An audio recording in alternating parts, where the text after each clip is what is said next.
Start ಮಾಡಿ. ಶುರು ಮಾಡಿ. ಎಲ್ಲರಿಗೂ ಶುಭ ಸಂಜೆ. ಶರಣು ಶರಣಾರ್ಥಿ. ನೆಲವಂದೇ ಒಲಗೇರಿ ಶಿವಾಲಯಕ್ಕೆ, ಜಲವಂದೇ ಶೌಚ ಚಾಮನಕ್ಕೆ, ಕುಲವಂದೇ ತನ್ನ ತಾನ್ ಅರಿದವಂಗೆ, ನಿಲವಂದೇ ನಿಮ್ಮನರಿದವಂಗೆ. ಪ್ರಕೃತಿ ಎಲ್ಲರಿಗೂ ಒಂದೇ.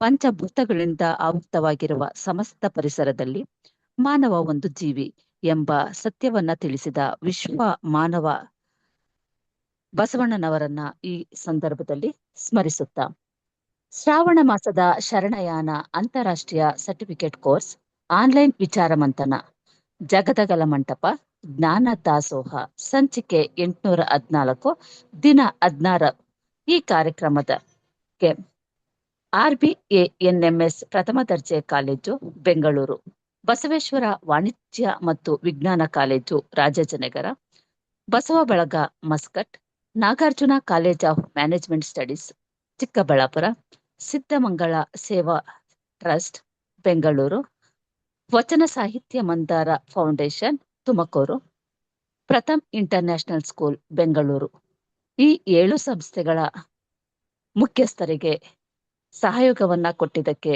ಎಲ್ಲರಿಗೂ ಕೂಡ ಈ ಕಾರ್ಯಕ್ರಮಕ್ಕೆ ಅವರನ್ನ ಹೃತ್ಪೂರ್ವಕವಾಗಿ ಸ್ವಾಗತಿಸುತ್ತಾ, ಈ ಕಾರ್ಯಕ್ರಮದ ಅಧ್ಯಕ್ಷತೆಯನ್ನ ವಹಿಸಿರುವಂತಹ ಡಾಕ್ಟರ್ ಶೀಲಾದೇವಿ ಮಳಿಮಠ್, ನಿವೃತ್ತ ಪ್ರಾಂಶುಪಾಲರು, ಬಸವೇಶ್ವರ ವಾಣಿಜ್ಯ ಮತ್ತು ವಿಜ್ಞಾನ ಕಾಲೇಜ್ ರಾಜಾಜಿನಗರ, ಅವರನ್ನ ಆತ್ಮೀಯವಾಗಿ ಈ ಕಾರ್ಯಕ್ರಮಕ್ಕೆ ಸ್ವಾಗತಿಸುತ್ತೇನೆ.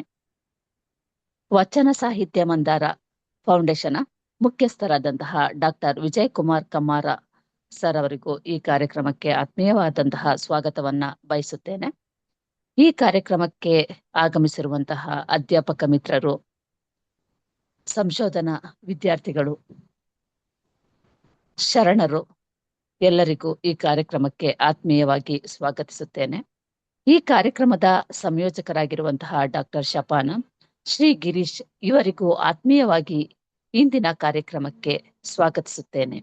ಶ್ರಾವಣ ಮಾಸದ ಶರಣಯಾನ ಕಾರ್ಯಕ್ರಮದ ಇಂದಿನ ಸಂಪನ್ಮೂಲ ವ್ಯಕ್ತಿಗಳಾಗಿರುವಂತಹ ಡಾಕ್ಟರ್ ಸತೀಶ ಕೆ ಇಟಗಿ, ಪತ್ರಿಕೋದ್ಯಮ ಉಪನ್ಯಾಸಕರು, SSA ಸರ್ಕಾರಿ ಪ್ರಥಮ ದರ್ಜೆ ಕಾಲೇಜು ಬಳ್ಳಾರಿ, ಇವರನ್ನ ಈ ಕಾರ್ಯಕ್ರಮಕ್ಕೆ ಆತ್ಮೀಯವಾಗಿ ಸ್ವಾಗತಿಸುತ್ತೇನೆ. ಇಂದು ಡಾಕ್ಟರ್ ಸತೀಶ ಕೆ ಇಟಗಿ ಇವರು ವಚನ ಸಾಹಿತ್ಯದಲ್ಲಿ ಸಂವಹನ ಮಾಧ್ಯಮವಾಗಿ ವಚನಗಳು ಎನ್ನುವ ವಿಷಯವನ್ನ ಕುರಿತು ತಮ್ಮ ವಿಚಾರವನ್ನ ಮಂಡಿಸಲಿದ್ದಾರೆ. ಇವರಿಗೆ ಇಂದಿನ ವೇದಿಕೆಯನ್ನ ಬಿಟ್ಟುಕೊಡ್ತಾ ಇದ್ದೀನಿ. ಸರ್, ನಿಮ್ಮ ಉಪನ್ಯಾಸವನ್ನ ನೀವು ಮುಂದುವರಿಸಬಹುದು sir. Doctor Satish K Itagi sir, ನಮಸ್ತೆ ಸರ್. ಓಂ ಶ್ರೀ ಗುರು ಬಸವಲಿಂಗಾಯ ನಮಃ. ಇವತ್ತಿನ ಆನ್ಲೈನ್ ವಿಚಾರ ಮಂಥನ ಕಾರ್ಯಕ್ರಮದಲ್ಲಿ ಭಾಗವಹಿಸಿದ ಎಲ್ಲ ಶರಣ ಶರಣೆಯರಿಗೆ ನನ್ನ ಅನಂತ ಶರಣು ಶರಣಾರ್ಥಿಗಳು. ಇವತ್ತಿನ 814ನೇ ಸಂಚಿಕೆಯ ಒಂದು ಉಪನ್ಯಾಸ ಕಾರ್ಯಕ್ರಮದಲ್ಲಿ ನನ್ನ ವಿಷಯ ಸಂವಹನ ಮಾಧ್ಯಮವಾಗಿ ವಚನಗಳು. ವಚನಗಳು ನಮಗೆ ಹೇಗೆ ಸಂವಹನ ಕಾರ್ಯ ನಿರ್ವಹಿಸುತ್ತವೆ, ಅವು ಹೇಗೆ ನಮಗೆ ಮಾಧ್ಯಮಗಳಂತೆ ಕಾರ್ಯನಿರ್ವಹಿಸುತ್ತವೆ ಅನ್ನುವುದನ್ನ, ಒಂದು ಕಡೆ ಮಾಧ್ಯಮವನ್ನ ಅವಲೋಕಿಸಿದಾಗ ಇನ್ನೊಂದು ಕಡೆ ವಚನಗಳನ್ನ ನಾವು ವಾಚಿಸಿದಾಗ ಅವೆರಡರ ಕಾರ್ಯಗಳು ಹೇಗೆ ನಮಗೆ ಸಾಮ್ಯತೆಯನ್ನು ಸಾಧಿಸುತ್ತವೆ ಅನ್ನೋದನ್ನ ಒಂದು ಪರಿಕಲ್ಪನೆ ಮೇಲೆ ಇವತ್ತು ನಾವು ಈ ವಿಷಯಗಳನ್ನ ಆಯ್ದುಕೊಂಡು ಇವತ್ತು ನಾನು ಮಾತನಾಡಲು ಇಷ್ಟಪಡುತ್ತಿದ್ದೇನೆ. ವಚನಗಳು ಅಥವಾ ವಚನ ಭಂಡಾರ ಕೇವಲ ಇದು ಸಾಹಿತ್ಯಿಕ ಕೃತಿಗಳಲ್ಲ. 12ನೇ ಶತಮಾನದಲ್ಲಿ ವಿವಿಧ ಸ್ತರದ ಸಮಾಜದ ಸರ್ವತೋಮುಖ ಬದಲಾವಣೆಗೆ ಬಳಕೆಯಾದ ಅತ್ಯಂತ ಪ್ರಭಾವಶಾಲಿ ಸಂವಹನ ಮಾಧ್ಯಮಗಳು. ಸೊ ಅವನ್ನ ನಾವು ಮೀಡಿಯಾ ಆಫ್ ಕಮ್ಯುನಿಕೇಶನ್ಸ್ ಅಂತ ಹೇಳ್ಬಿಟ್ಟು ಕನ್ಸಿಡರ್ ಮಾಡಬಹುದಾಗಿದೆ. ಅಂದಿನ ಕಾಲಘಟ್ಟದಲ್ಲಿ ರೇಡಿಯೋ, ಟಿವಿ, ಪತ್ರಿಕೆಗಳಂತ ಇವತ್ತಿನ ಆಧುನಿಕ ಮಾಧ್ಯಮಗಳು ಇರಲಿಲ್ಲ. ಅಂತ ಒಂದು ಸಂದರ್ಭದಲ್ಲಿ ಬಸವಾದಿ ಶರಣರು ತಮ್ಮ ಕ್ರಾಂತಿಕಾರಿ ವಿಚಾರಗಳನ್ನು ಜನಸಾಮಾನ್ಯರಿಗೆ ತಲುಪಿಸಲು ತಮ್ಮ ವಚನಗಳನ್ನೇ ಮುಖ್ಯ ಮಾಧ್ಯಮವನ್ನಾಗಿ ಅಳವಡಿಸಿಕೊಂಡ್ರು ಅನ್ನೋದನ್ನು ನಾವು ಇವತ್ತು ಮನಗಾಣಬೇಕಾಗಿದೆ. ಅಂದಿನ ಶರಣರು ತಮ್ಮ ಆಧ್ಯಾತ್ಮಿಕ ಮತ್ತು ಸಾಮಾಜಿಕ ವಿಚಾರಗಳನ್ನು ನೇರವಾಗಿ ಜನಸಾಮಾನ್ಯರಿಗೆ ತಲುಪಿಸಲು ಬಳಸಿಕೊಂಡ ಪರಿಣಾಮಕಾರಿ ಸಂವಹನ ಮಾಧ್ಯಮವೇ ವಚನ. ಸಂಸ್ಕೃತದ ಬದಲಾಗಿ ಸರಳ ಆಡು ಭಾಷೆ ಮತ್ತು ಅಚ್ಚಗನ್ನಡದಲ್ಲಿ ಕಾಯಕ ತತ್ವ ಮತ್ತು ನಡೆನುಡಿ ಸಮಾನತೆಯ ಮೂಲಕ ಸಮಾಜದ ಕಟ್ಟಕಡೆಯ ವ್ಯಕ್ತಿಯನ್ನು ತಲುಪಿಸುವಲ್ಲಿ ಆ ಎಲ್ಲ ಶರಣರು ಯಶಸ್ವಿಯಾದರು.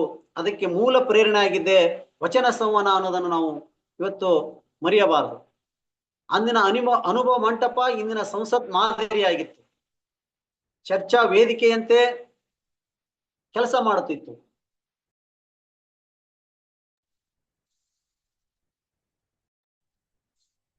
ವರ್ಣ, ಜಾತಿ, ಲಿಂಗ ಭೇದವಿಲ್ಲದೆ ಎಲ್ಲರೂ ಅದರಲ್ಲಿ ತಮ್ಮ ವಚನಗಳ ಮೂಲಕ ವಿಚಾರ ವಿನಿಮಯ ಮಾಡುತ್ತಿದ್ದರು. ಸಾರ್ವಜನಿಕ ವೇದಿಕೆಯಾಗಿ ಸಮಾಜದ ಕಟ್ಟಕಡೆ ವ್ಯಕ್ತಿಗೂ ತನ್ನ ಧ್ವನಿ ಎತ್ತಲು ಅನುಭವ ಮಂಟಪ ಮತ್ತು ವಚನಗಳು ಸಂವಹನ ಮಾಧ್ಯಮವಾಗಿ ಬಳಕೆಯಾದವು. ಆ ವಚನಗಳ ಮೂಲ ಲಕ್ಷಣವೆಂತಂದರೆ ಸರಳ ಭಾಷೆ ಮತ್ತು ಉತ್ತಮ ಶೈಲಿ. ಆ ಒಂದು ಕಲೆಗೆ ಅವರು ಒತ್ತು ನೀಡಿದ್ದರಿಂದ ಸಂಸ್ಕೃತದ ಕ್ಲಿಷ್ಟ ಪದಗಳನ್ನು ಬಿಟ್ಟು ಜನಸಾಮಾನ್ಯರ ದಿನಬಳಕೆಯ ಸರಳ ಕನ್ನಡವನ್ನು ಅವರು ಬಳಸಿದರು. ಓದುಗರಿಗೆ ಹಾಗೂ ಕೇಳುಗರಿಗೆ ತಕ್ಷಣ ಅರ್ಥವಾಗುವಂತೆ ಸಣ್ಣ ವಾಕ್ಯಗಳಲ್ಲಿ ವಚನಗಳು ರಚಿಸಲ್ಪಟ್ಟರು. ನಂತರ ಅವುಗಳನ್ನು ಸಂಗೀತ ಸಂಯೋಜನೆ ಮೂಲಕ ವಚನಗಳನ್ನು ಗಾನಬದ್ಧವಾಗಿ ಹಾಡುವಂತೆ ಸುಲಭಗೊಳಿಸಿದರು. ಇದರಿಂದ ದೀರ್ಘಾವಧಿಯವರೆಗೆ ವಚನಗಳನ್ನು ಶಾಶ್ವತವಾಗಿ ನೆನಪಿಡಲು ಸಾಧ್ಯವಾಯಿತು. ಕ್ರಮೇಣ ದೃಶ್ಯ ಮತ್ತು ರೂಪಕಗಳ ಬಳಕೆಗಳನ್ನು ಬಳಸುವಂತ ಪದ್ಧತಿ ಬೆಳವಣಿಗೆ ಆಯಿತು. ಶರಣರು ತಮ್ಮ ದೈನಂದಿನ ಬದುಕಿನ ದಿನಬಳಕೆ ವಸ್ತುಗಳನ್ನೇ ರೂಪಕಗಳಾಗಿ ಬಳಸಿದರು. ಉದಾಹರಣೆಗೆ ಮಡಿಕೆ ಮಾಡುವಡೆ ಮಣ್ಣೆ ಮೊದಲು ಎನ್ನುತ್ತಾ ಜಗತ್ತಿನ ಸೃಷ್ಟಿ ಮತ್ತು ಸಮಾನತೆಯನ್ನು ವಿವರಿಸಿದರು.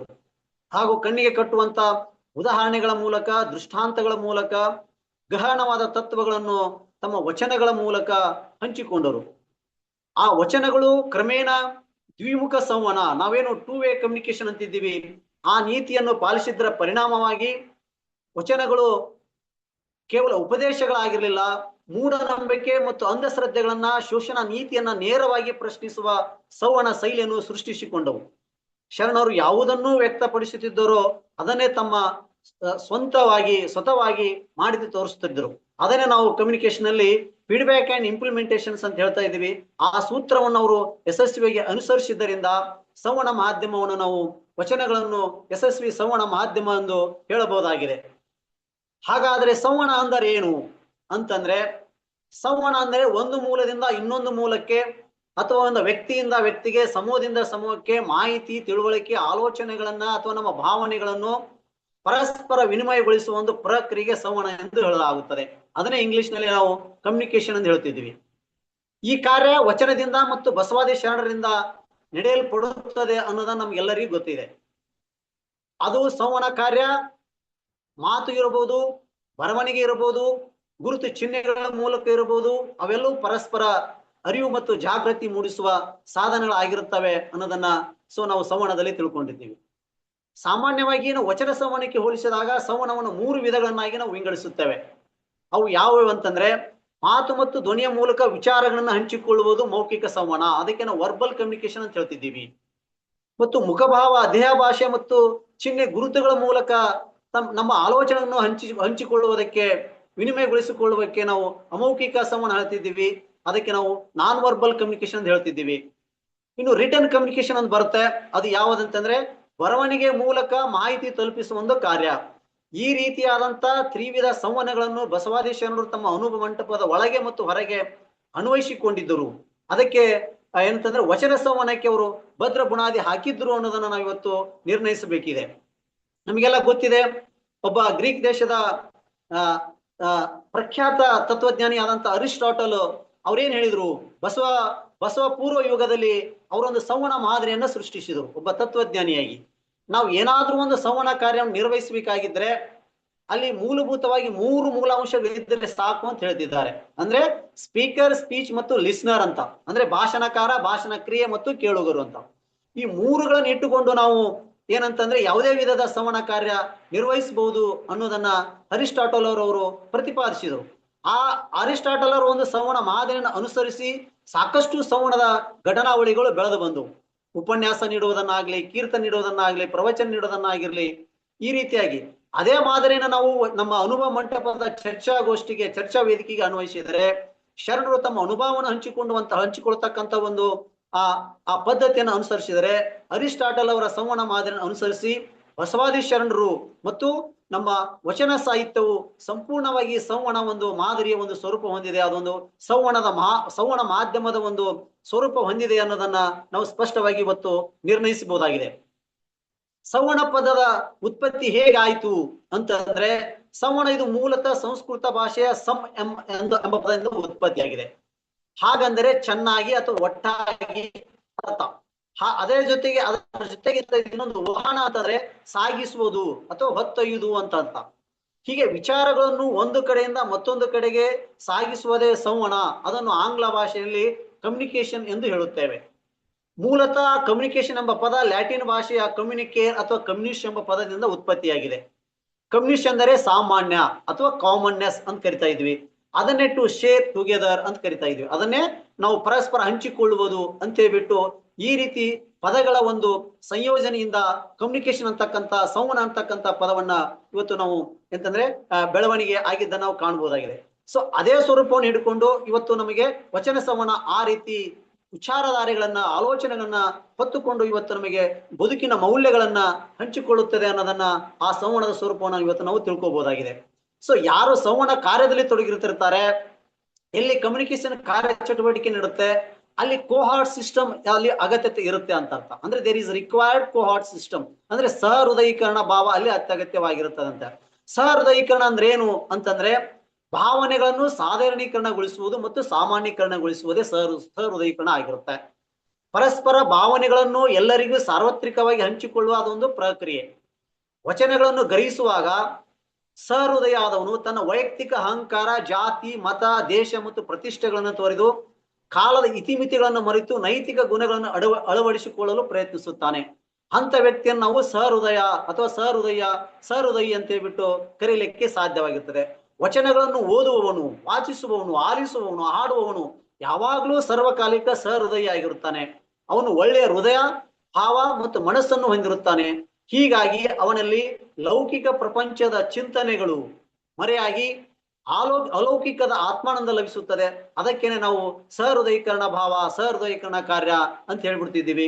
ಹೀಗಾಗಿ ಈ ಕಾರಣಕ್ಕಾಗಿ ನಮ್ಮ ಕಮ್ಯುನಿಕೇಶನ್ ಮೂಲ ಸ್ವರೂಪ ಅಂದ್ರೆ ಸಹೃದಯೀಕರಣ ಭಾವ ಹೊಂದಿದಾರಂತಲ್ಲಿ ನಾವು ಯಶಸ್ವಿಯಾಗಿ ಸಂವಹನ ಕಾರ್ಯ ನಿರ್ವಹಿಸುವುದು.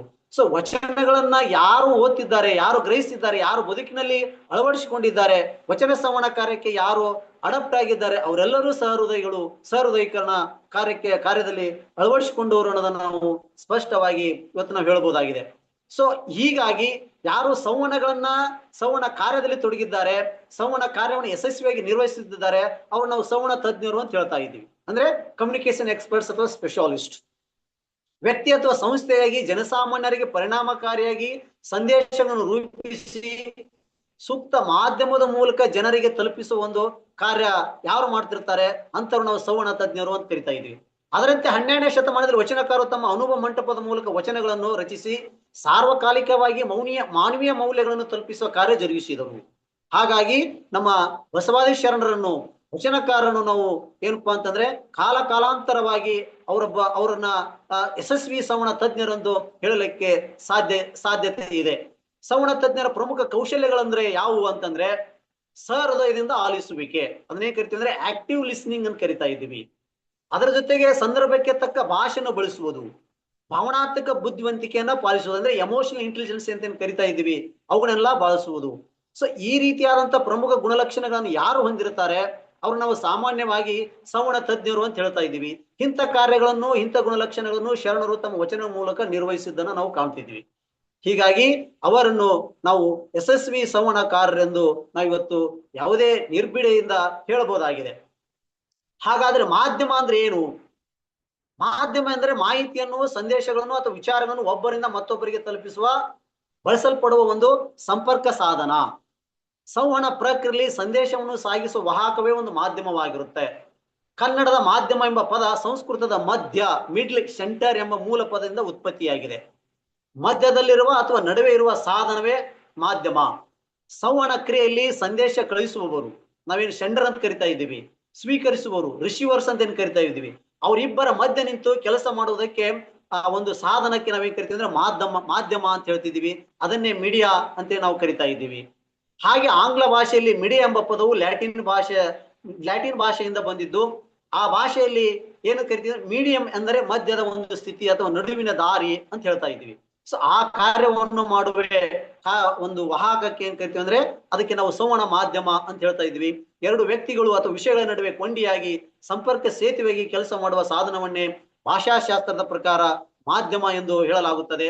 ಅದೇ ರೀತಿ ಆತ್ಮ ಮತ್ತು ಪರಮಾತ್ಮಗಳ ಮರ್ಮವನ್ನು ಬಸವಾದಿ ಶರಣರು ತಮ್ಮ ವಚನಗಳ ಮೂಲಕ ಜನಸಾಮಾನ್ಯರಿಗೆ ಸಂವಹಿಸುವ ಸಂವಹನಕಾರಾಗಿ ಮಾಧ್ಯಮದ ಅಸ್ತಿತ್ವಕ್ಕೆ ಕಾರಣರಾದರು ಅನ್ನೋದನ್ನ ಇವತ್ತು ನಾವು ಸ್ಪಷ್ಟವಾಗಿ ಆಲೋಚಿಸಬೇಕಾಗಿದೆ.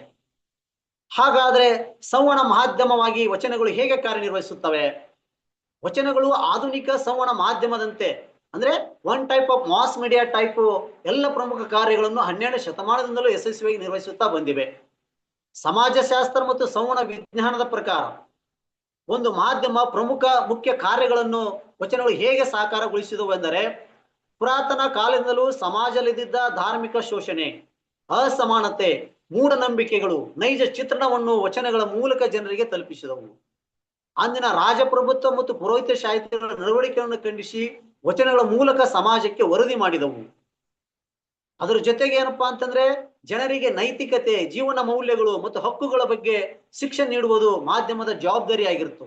ಅದೇ ರೀತಿಯಾಗಿ ವಚನಗಳು ಪುರಾತನ ಕಾಲದಿಂದಲೂ ಜನಸಾಮಾನ್ಯರಿಗೆ ಆತ್ಮವಿಶ್ವಾಸ ಮತ್ತು ಸ್ವಾವಲಂಬನೆಯ ಪಾಠ ಕಲಿಸುತ್ತಾ ಬಂದಿವೆ.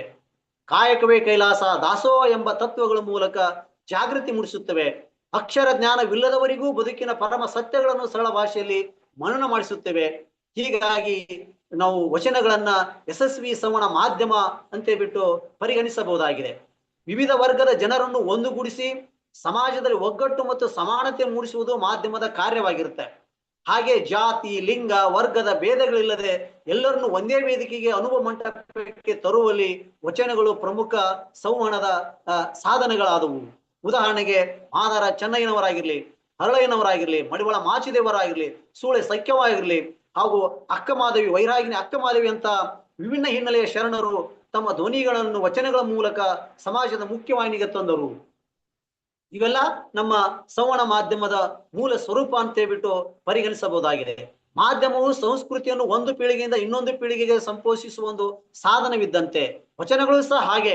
ಕೇವಲ ಓದುವುದಕ್ಕಷ್ಟೇ ಅವು ಸೀಮಿತಗೊಂಡಿಲ್ಲ, ಅವುಗಳನ್ನು ರಾಗಬದ್ಧವಾಗಿ ಹಾಡಲು ಅನುಕೂಲವಾಗುವಂತೆ ನಾವು ಹಂತ ಹಂತವಾಗಿ ಪರಿಷ್ಕರಿಸುತ್ತಾ ಬರಲಾಗಿದೆ. ಜನರಲ್ಲಿ ಆಧ್ಯಾತ್ಮಿಕ ಆನಂದ ಮತ್ತು ಸಾಂಸ್ಕೃತಿಕ ಚೈತನ್ಯವನ್ನು ತುಂಬಿಸಲು ವಚನಗಳು ಇವತ್ತು ನಮಗೆ ಅಂತಂದ್ರೆ ನೆರವಾಗಿವೆ. ಆರಂಭದಲ್ಲಿ ಜನಪದ ಶೈಲಿಯಲ್ಲಿದ್ದ ವಚನಗಳು ತಲೆಮಾರುಗಳಿಂದ ಇಂದಿಗೂ ಮೌಖಿಕವಾಗಿ ಮಾಹಿತಿ, ಮನೋರಂಜನೆಯನ್ನ ಪೂರೈಸುವಲ್ಲಿ ಅವು ಯಶಸ್ವಿಯಾಗಿ ನಮ್ಮನ್ನ ಪ್ರೇರೇಪಿಸುತ್ತವೆ. ಸಾರ್ವಜನಿಕ ಅಭಿಪ್ರಾಯ ರೂಪಿಸುವುದು ಮಾಧ್ಯಮಗಳ ಪ್ರಮುಖ ಕರ್ತವ್ಯವಾದರೆ, ಪುರಾತನ ಕಾಲದಿಂದಲೂ ಯಜ್ಞ ಯಾಗಾದಿಗಳಲ್ಲಿ ಪ್ರಾಣಿ ಬಲಿ ನೀಡುವುದರ ವಿರುದ್ಧ, ಶೋಷಣೆ ಮಾಡುವುದರ ವಿರುದ್ಧ, ಜಾತಿ ಪದ್ಧತಿ ಆಚರಣೆಯ ವಿರುದ್ಧ ವಚನಗಳು ಬೃಹತ್ತಾದ ಜನಾಭಿಪ್ರಾಯದ ಆಂದೋಲನವನ್ನೇ ಸೃಷ್ಟಿಸಿದವು.